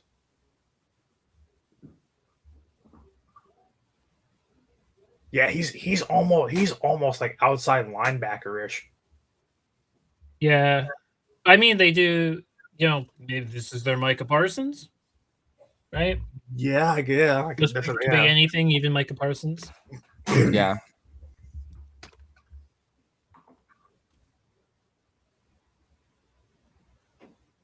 Yeah, but see, Hi, those- Scoopy. Yeah, man, Scoop. I wanted you to chill, man. You've done a lot of hard work, so just pick your feet up and enjoy the show, man. I'm How trying- about damn Cowboys? I just like it's just that my God, they're Why the Warren- Cowboys players come out with terrible towels? I have have no no idea. idea. Yeah, Scoop Can't has hide done. the love for the Berg. No, you can't. No, Scoop did some fantastic work for us on the What's the Scoop by K&K Instagram channel. So I told Scoop just, hey man, pick your feet up, relax, enjoy the rest of the day. So I'm very glad that you're relaxing and watching us for the last little bit. Thank you for all your hard work, Scoop. Pick your Where's feet up Shane? and chill. It's- Shane had it's- baseball My today. beautiful man. Shane had baseball today, and I'm about to go join him for baseball at T-Mobile Park. High Can I school come? showcase at T-Mobile. Can I come? Sure. Do you want to fly out here? Yeah, I'll teleport. We're here. A tackle. Trost Egan going to the Trost. Rams. Yeah, I mean, listen. Anytime you can protect both your aging quarterback on the way out and your quarterback on the way in, Yeah. fine. Adam, fine. do you think the reaction of an F grade for Ty Simpson to the Rams is warranted? Because I don't. No, not at all. Yeah, You do not. How many times did I say this yesterday? You do not draft for 1 year. yeah. Yeah. Don't draft for 1 year. You know what happens when you draft for 1 year and you go all in for your aging quarterback? You end up like the Steelers, who have a really good roster but no quarterback, and then can't compete. Yeah. Yeah. No, Scoop, I appreciate that this is relaxing to you, but I don't want to overextend because you've done some fantastic work. So I just want you to pick your feet up and enjoy the show. Is Scoop there for day 3 also? I think so. Scoop, are you doing stuff for us tomorrow? Because I don't. Yeah. Are you doing more What's the Scoop stuff by K&K on Instagram stuff tomorrow? Because I don't know if you are or not. I really because of my God. I would love if you did. Because if they fall out of this round, like if Chris Bell falls out of this round, if Jamal McCoy falls out of this round, if I want to keep my eyes on Kilgore because he seems like a 4th round guy. Right. The Miami. If we get to round 4 and McCoy's not here, yeah, Pregnon went to the Jags, Scoopy. That was kind of wild. Do you like him going to the Jags, Brandon, or are you thinking that's purgatory for him, like you did your other Oregon buds? I don't hate it, and you know why? Because at least the Jags are a playoff team. Scoop is here for day 3, so really quick, yes, if you want more coverage from us. Go to the What's the Scoop by K&K channel for day 3. So that's gonna be all cool. Right. I mean, I'm gonna keep my eyes on day 3 because I love watching 7 hours of day 3. I love just watching football on day 3. Day 3. This is why we don't record on day 3 because I can't do it. Yeah, I could barely even come in tonight with all my thoughts about certain guys. So yeah, but yeah, I like it. I like it for the Jags. Right. And by the way, Scoop, I'm so proud of that work, by the way, because you kept us updated, and Brandon can attest to this as well. You kept us updated so much the last couple days. It's been phenomenal to just have you on the ground and doing stuff all week. It's sick, man. Enjoying it. But yeah, continue, Brandon, on praying on to Jacksonville. I really like him going there just because, I mean, Jacksonville is a playoff team. They came up short last year, but they are a playoff team that should go far. Protecting Trevor Lawrence is never a bad thing, even though. Right. This is what Adam said on air as well. I don't hate it. Plus, I mean, they've got a bunch of wide receivers they have to get the ball to. Anytime you can bring in an offensive lineman to protect Trevor Lawrence, just gives him more time to throw the football. Obviously, that's how it works. So I think, and especially for a playoff team, that really works. And the thing is, for where they got him, that's exceptional value. So, so I love that for Jackson. I mean, I would have loved that. He really was my for any second team. best guard. Like, Yeah, like I would have loved that for any team that took him, or like in this round, or because In it's the like, range, yeah. yeah, because I mean, he really shouldn't have fallen as far as he did. I don't know why he did, but Yeah, you know what? That's funny. Scoop, how much ice cream do you eat in like a month? I'm actually curious. Do you like I could eat go a for lot of ice pint cream? Ben & Jerry's right now. Bro, yeah, Ben and Jerry's would be great right now. Bro, they released a new flavor. It's like dulce de Chris leche. Bell It's to good. the Miami Dolphins. there we go. Great pick. Great pick. Fantastic. That's pick, great great fantastic. value. And you have the injury concern. He apparently his rehab's coming really well, but a lot of people are saying he probably won't play till like October. Which is fine. It's fine, honestly. I think he would have been like the first one. I think he would have been one of the first receivers off the board day 2. Maybe even sneaking to round 1 if he didn't get hurt. He's a monster. So Yep. Man, We're about to go through some third round compensatory picks here coming up as well. Yes. Look at these. Like, look at these highlights. Look how physical he is. So strong. Like, it's like, I mean, he's so good after the catch. yeah.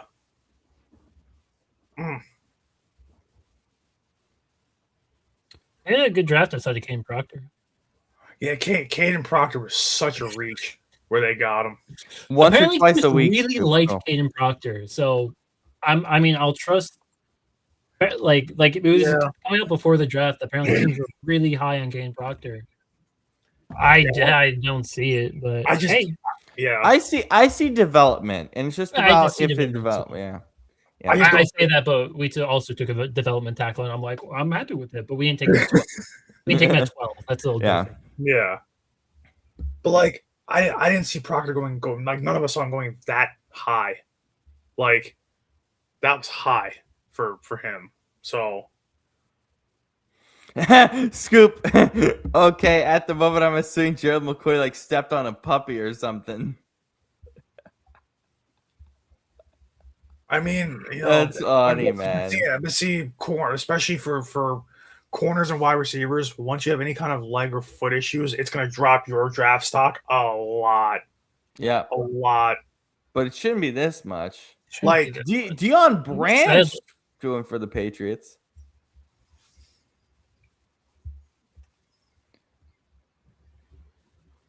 Waiting for the Patriots selection here. Let's see what they do. Yeah, bro, hurry it up. I hate when they do this. I hate when they sit here and they yap for like 30. Bro, I was losing my mind. The dude who came out for the Buccaneers.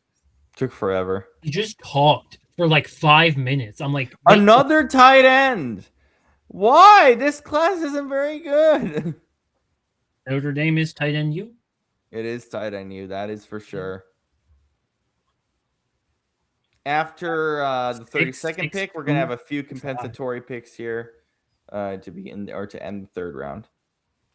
Another blocker. Okay, sure. I guess. Oh wait. Oh, sorry. Long day. No, you're okay. I'm so surprised with how many tight ends went on day 2. It's insane. It's absolutely insane. I feel about Stowers. Yeah, I legitimately didn't think we were getting them. Because I'm low on Stowers. I don't know. Like, I know he won, the award best tight end in college. Do we trade up? We traded up. Jig is Okay. up. Is out. They found me. Imagine you did double up and this is McCoy. It says Jerome McCoy here. Oh yeah, gotta block the screen. No, wait, I got you. Don't even worry about it. If you guys do take him, I love your draft. I love your draft. If you, I'd be so hyped. Even with what corner beforehand. Oh, there's your boy. Look at that. Hayward back out. Coming to the stage. Yeah, Adam, you can it's not up, so you're good. Don't worry about it. Appreciate it. Yeah, I'm looking at my screen.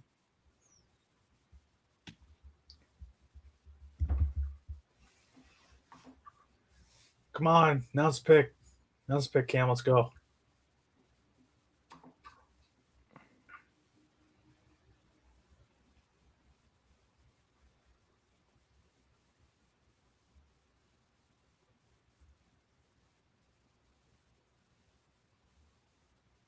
Don't know who that is. Jennings Dunkirk, I was just talking about him. the sexiest man in the NFL draft. In the NFL, yeah. Bro, he just looks the part. Like he belongs. Bro, those Iowa boys, you can't. I'm telling you, man. Yeah. They just work at O-line. You know why? Yeah. You know why? They're all those the corn-fed Baller kids. with a mullet, long The arm, corn-fed baby. 6'5". It's all. Listen, in Iowa, like what's He has out a there? mullet, Corn. like a giant ass mullet, man. It's all cornfields and stuff like that. They're throwing around big ass hay bales and like these guys are just built different out there. He's listed at tackle. They said he's likely to move into guard. They announced him at guard. I was literally 20 minutes ago talking about him. He's the best one left. So Yeah. we needed a guard. And hell yeah. Will he start day one? Probably not. But development piece, back end guy can start in certain spots. Brandon, look at your screen. Look at this guy's mullet during the combine. Look at how wavy his throwing hair hay was. bales. What did I just say? Literally, he's tossing hay bales. He's what literally they do throwing out hay there. bales. Oh, I love him already. This is what they do out Oh there. my god, bro, cut the mullet. He looks so good with that cut. Like no homo. If he cuts the mullet, yeah. No, I said as a straight man, I think he's one of the sexiest guys in the NFL now. Bro, Oh they my gave Rich Eisen his haircut.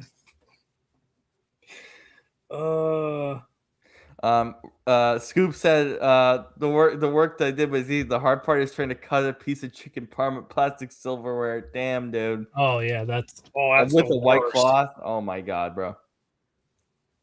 Yeah, all right. Well, Minnesota that's it for the back. Steelers tonight. What's your grade so far as a whole for the Steelers? Everybody give me a letter. B. I'm not like this is the least excited I've been for our draft since Omar Khan has taken him.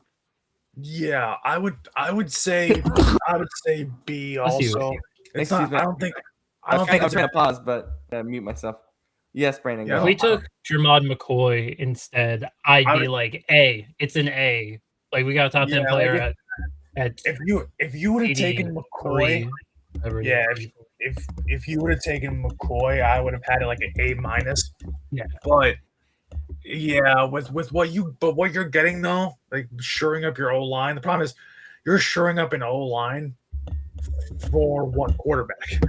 Like that's Will what I'm trying to Howard figure out. probably. Yeah, like that I would think, right? But Yeah. like I wish I knew who your quarterback It's going to was. be such a weird tension next year between Will Howard and Drew Aller. Yeah. And then He's if it's Aaron Rodgers, he's just sitting Oh, there God. going. And then they're both just sitting there, and it's like, now what? Because then, like, now Drew Aller had a year to learn. So then the following years can come. It's gonna be like, who's the guy? And Do we pick up somebody let's- else in the first round? let's all Maybe. step back for a second and say, Steelers Nation has done a great job of making Will Howard the most hyped up 6th round pick of all time. Yeah. That is true. Yeah. I have no hype for Bag him up at for a all. second. I mean, like, I get it. And, you know, I said it before. I think if he played like he did at the end of the season the whole year, he'd have been a 2nd round pick. And I think the end of the season matters more because it's more recent. Yeah. And he's coming really well along in camp. He's very athletic. Not the best arm, but good enough arm. Drew Aller's just the prototypical size, arm, everything. Like he played with an injury last year. That was part of the problem. He's not going to play this year. I'm sure of that. I don't know. We'll see. Yeah. Brandon, what do you grade your draft? I mean, you have to include the trading too, so that makes it like really, really high. I mean, for me, I know the fourth round's still coming, and there's still a lot of good DBs out there. I just feel like I can't give it an A or A minus yet, just because we just don't have that DB that we need. Like if we go get a DB in the fourth round and it's like Kilgore, if it's someone like that, then I'm fine. But then I'll give it like an A minus. But until then, I think it's a B plus. Like for me, it's like like we didn't get I think what we really needed. Well, we needed an edge. We got that from in the trade, and then we got Stowers at tight end, which we need because he was considered like the second best tight end in this draft. Goddard's on a 1-year deal, so that's perfectly fine to me. It's just to me like if the first round pick was somebody like Thieneman or EMW at the time, that's what we thought was going to happen too. If it was one of those guys, I would have given us an A. Not that I don't like Mekhi Lemon, but it's just we don't like. I know AJ is leaving, but we don't need wide receiver, and especially because what are we gonna have? Freaking you know how many receivers you have on your roster? 11. Yeah, there's no reason for that. Like I don't understand why we're bloating the wide receiver. I mean, I know we're gonna cut like half of them. I get that, but like you're still bloating it. You still trade a bunch of assets for it. It's still like they're gonna get rid of the guys who were here like last year that played at the end of the season. So like Darius Cooper is probably gone. Like those kinds of guys are gone. But I think it's a B plus just because the Grenard, you desperately needed an edge, you got it. And you got an elite one at that, as long as he's healthy. And you needed a tight end. And there he goes. We were just talking about him. There's Jacoby Thomas. Yeah. So that's he goes. So Minnesota does get their safety after all. They do. Yeah. Just not a little doing while Thieneman. longer. Yeah, just not doing Thieneman. But that's actually pretty good value for. I mean, he was projected as a late third, early fourth as a right where you would probably pick him. So this is a really good pick for Minnesota.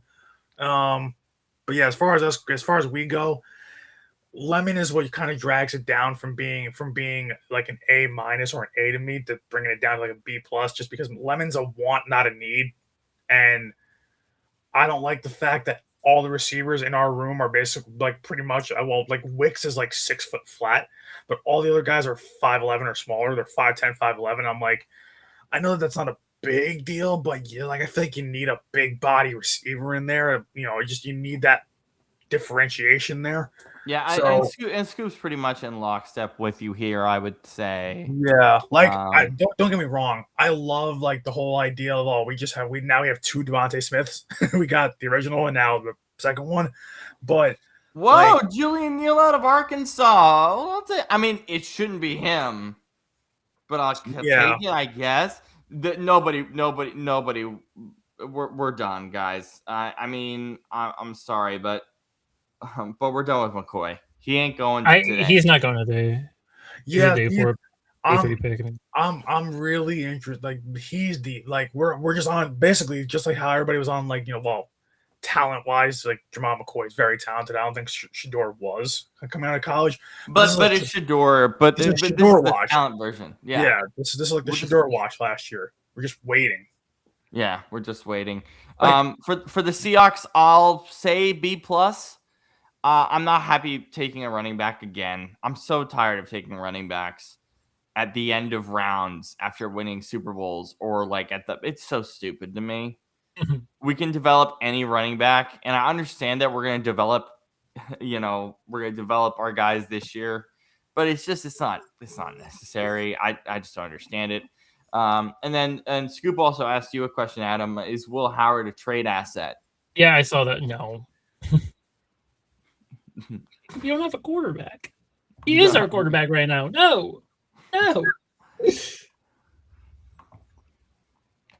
And Jaden Husky out of Maryland, another corner. Which, wow, so many corners went off the board, and no McCoy. Wow, that is a shock that we did 2 shows, 2 days, and we didn't hear McCoy's name at all. Yeah. Hey That man, is a Steeler round day 3 is, I guess, when the player has that bad injury concerns. This is where I don't think he lasts long on day 3. I know it's so easy to say, but like Yeah. day 3 No, picks definitely feel more crazy. like just take They're a more shot. they're more just take a shot picks. Absolutely. Yeah. Steelers have 6 picks left. 1 in 4, 1 in 5, and 3 in round 7. I think we can take our round 4 pick and 2 of our 7th rounders to move up in round 4 and take Jermon McCoy. And that's what we should do. We don't have a 4th, right? I think you might have a late 4th or Late early 4th. 5th. I Like, 'cause don't remember. Because man, I don't want to go into the season with I love Makuba starting. I don't like Marcus Epps starting at safety for the Eagles. I don't. We're gonna get beat over the top. Like, we're gonna get bludgeoned to death over the top if he's starting it. Like, I think he's a good spot starter. I think he's a good rotational guy. If some guys need a breather playing, 90% of the game, he has to come in for a couple plays. That's fine. But nah, man, we better get a safety in this. And literally in round 4, this next pick needs to be wherever it is, needs to be a safety, because I can't. If it's not Kilgore, then I'm like, what the hell are we doing? Because I'm like, well, what if it's Jermon McCoy? It could be. It could. We're all looking at even Seattle. I mean, anybody here in this 4th round, any team at this point, it's the 4th round. Just take a flyer. Who cares if you need a corner? Doesn't matter. You're in the 4th round.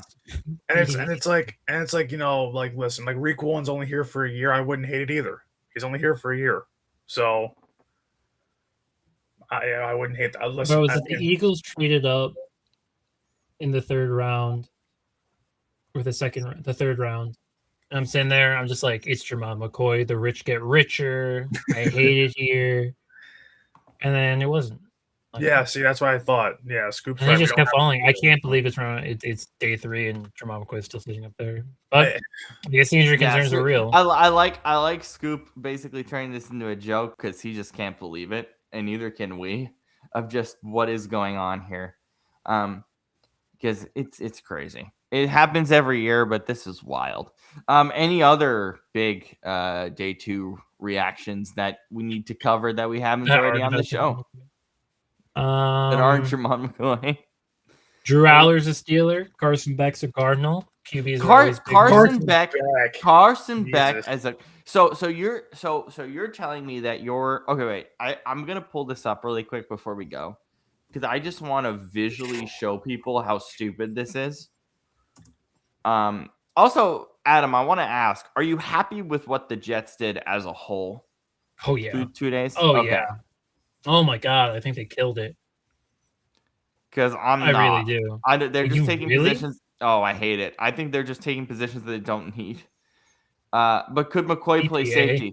Could McCoy play safety, Adam? Probably. He's more a corner, probably, right? but he's a corner, which is more valuable. He can play there. He can 100% play there. Yeah. Oh yeah, I mean, maybe. I don't know.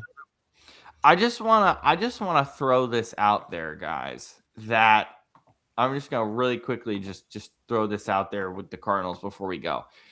So you have Jeremiah Love, you have Algier, you have Connor, and you have Benson. That's a pretty solid 4 here for them to go. You have Marvin Harrison. You picked up Kendrick Bourne this offseason. Trey McBride's still here. Michael Wilson's still Michael Wilson. But guys, your quarterback options are Jacoby Brissett, Gardner Minshew, Carson Beck, and Keaton Slovis. Guys, job. I mean, what are we doing here? What are we doing here? Option? What's the other option? How can you be upset about it? He was the best QB still on the board at 3. They didn't get Ty Simpson because he went at 13, 14, whatever the fuck it was, to the right. The Rams. I get that, but I'm also like, you can't just spawn Joe Burrow on your team. No, but this is the best. What else would they do?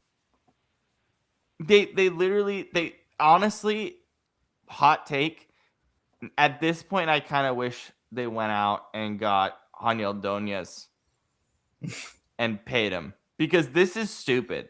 Oh, Daniel Jones. Yeah, Yes. that's the joke on the Daniel show. Doñez. What do you Because- mean went out and paid him? He's a Colt. Like he signed Right, a but contract with them. But he was on it. He was not. Well, they were thinking about putting him on a transition tag. You know what? Let me throw this out there. Let's do the other Colt quarterback that's sitting there right now, who's still raw, in Anthony Arthur? Richardson. Oh, I think you're right. I forgot Why he is existed. Anthony Richardson? Yeah. Anthony Richardson could fit in this. Yeah, Like, and you I can would trade feel for slightly Anthony better. Richardson. You could trade for Anthony Richardson. I mean, seriously, I'm fine with Carson Beck here. But and I understand Jacoby Brissett is a serviceable starter. Same He with is Gardner Minshew. 100%. Yeah. Bro, he They're looked better than 100% Kyler Murray last year. Yeah. Literally. Yeah. And I'm not going to dismiss that. But my problem here, guys, is I need some punch. Jeremiah Love, Harrison, and Michael Wilson cannot survive with this being the situation at quarterback. You can't go get Jeremiah Love and pay. By Jeremiah Love, as of right now, he's going to have the highest guaranteed money in 4 years in the NFL. So if that's what you're doing, you're not giving him a quarterback in year one. Even one that I maybe Carson Beck does start for them this year. Maybe my mind changes, but as of right now, I'm really unhappy with this. I would rather them not take Carson Beck and get I somebody think else. everyone's unhappy with the Cardinals QB room unless you're another team in the NFC West. But Yeah. Right? Yes. what else were they gonna do? Yeah. I mean, again, I would Bump the Murray contract, great. It's what you needed to do. And then hot take. I would preferred Kyler Murray's money in this situation over this room. This is your plan B. I mean, really? I think don't like this room.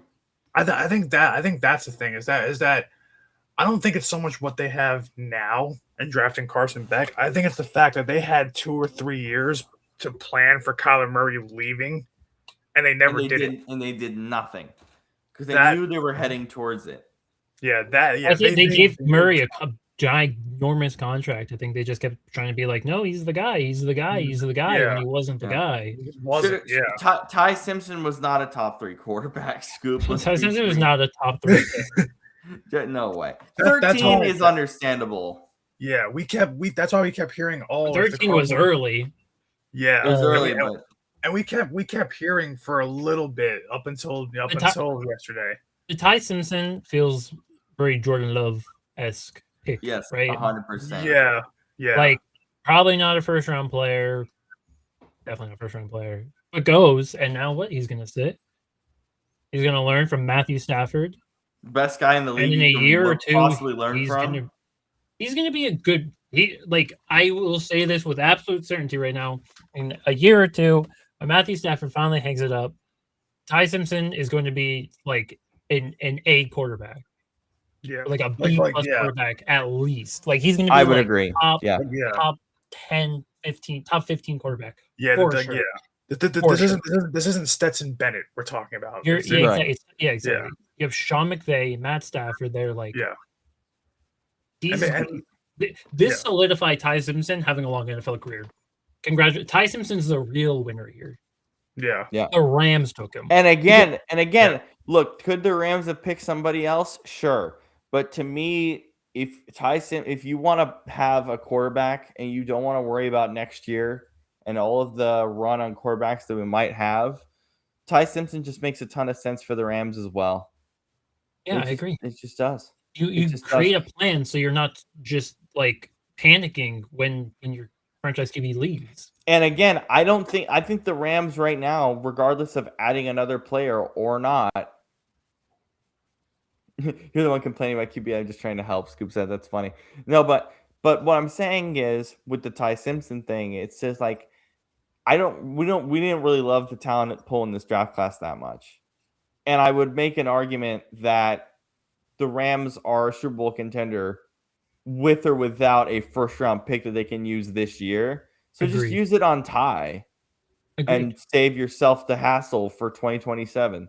Look, they viewed this as an extra pick that they didn't have. Like, okay, do you know what the other Got some option picks. is of not having this pick? Because they traded their other first round pick for Trent McDuffie. McDuffie. So And that that's was a great great move. first round pick. Trent McDuffie is a fantastic first round pick. This was James Pierce Jr. Yeah. As sad as that is. So they traded James Pierce Jr. for Ty Simpson. That's a win in my book. Oh yeah. That's a win. That's a win, right? And Scoop pushed this. Like the Rams is where he wanted him to go, but no. Yeah. And James Pierce Jr. might not even play in the NFL again. Exactly. That's what I'm saying. Like, Right. So that's a win. It's a win He's for great. the Rams. He's great on my Madden team. For some Yeah, he's reason. good on your Madden team. But Bro, yeah, I had a franchise. We had like the draft classes and stuff, and bro, I got Ruben Bain, and he ended up being like a 99 overall. Oh, Gross. I was like, that was man like oh, that was like man 25. I think that was last year's man. Yeah. you know who I really like that not that he flew under the radar, but in tonight's draft in rounds 2 and 3 that I really like. I feel like it's a big hit on because this guy could have snuck into the back end of the first round. He didn't, but there was talks that he was going to sneak into the back end of the first round. At least the bottom 10 picks. And they just got rid of. Well, not got rid. They gave away their linebacker. He's now, I believe, in Green Bay. But the Colts getting C.J. Allen, that's a great move. That's a great move. Great pick. Excellent value too. It's fantastic to get him near the back half. I believe, the back half of the second round when he could have went late first, early second, is really good. And I just think when you're replacing, and honestly, listen, Georgia Bulldogs, no matter what position they play, they are always starters in this league. I am not going to put that up, Scoop. I'm just not. They're always reliable players. They're always consistent, if nothing else. They're always good starters. And you're getting a Georgia Bulldog who was one of the best last year. I mean, this guy did everything on the field. He had pass deflections. He had some sacks. He had a couple. I even believe he had an interception or two. He had over 80 tackles, which in a 12, 13 game season in college is really good. So I think that they probably got honestly, out of all the picks, and I love Pregnon. I love, certain guys that went tonight, and, I think certain guys had better value, but I think for what they needed, and I think for how talented he is, I think CJ Allen's probably my favorite pick of the night, and that's for the Colts. So yeah, that's fair. I know, Adam, yours is probably Aller because you just love that kid. So no, I don't know why. Like you think I'm so high in Drew. He has great potential, and if we were gonna take a QB today, I wanted it to be Drew Aller. Okay. So what's your best pick of the day today? Of the day? Yeah. Jeremy Bernard. Yeah. Definitely. I think that's fair. Yeah. Okay. And with that, we will bid you guys adieu. Football After Hours, the K&K 2026 NFL Draft Special. Thank you to Adam for joining us on day 2. Thank you to Tanner for joining us for the first half as well. And of course, thank you to Lion Coffee for the sponsorship of this wonderful event. Thank you to Kurt. Thank you to Kenny. Thank you to Shane. Thank you to Brandon. Thank you for Scoop on the ground. All of the incredible insight he has given us over these 2 days on the ground at Pittsburgh. It's getting dark here. I cannot believe that it's this light outside in spring or about to be spring that I don't need to turn on my lights for this show. But we will not be, Football After Hours speaking, we will not be on air next week. We're taking a week off. More than likely, our next show will be the NFL schedule release special. Normally, they would announce the date on the first round of the draft. They did not. They just said coming in May, which I've known that forever. But so we need to find out what it is.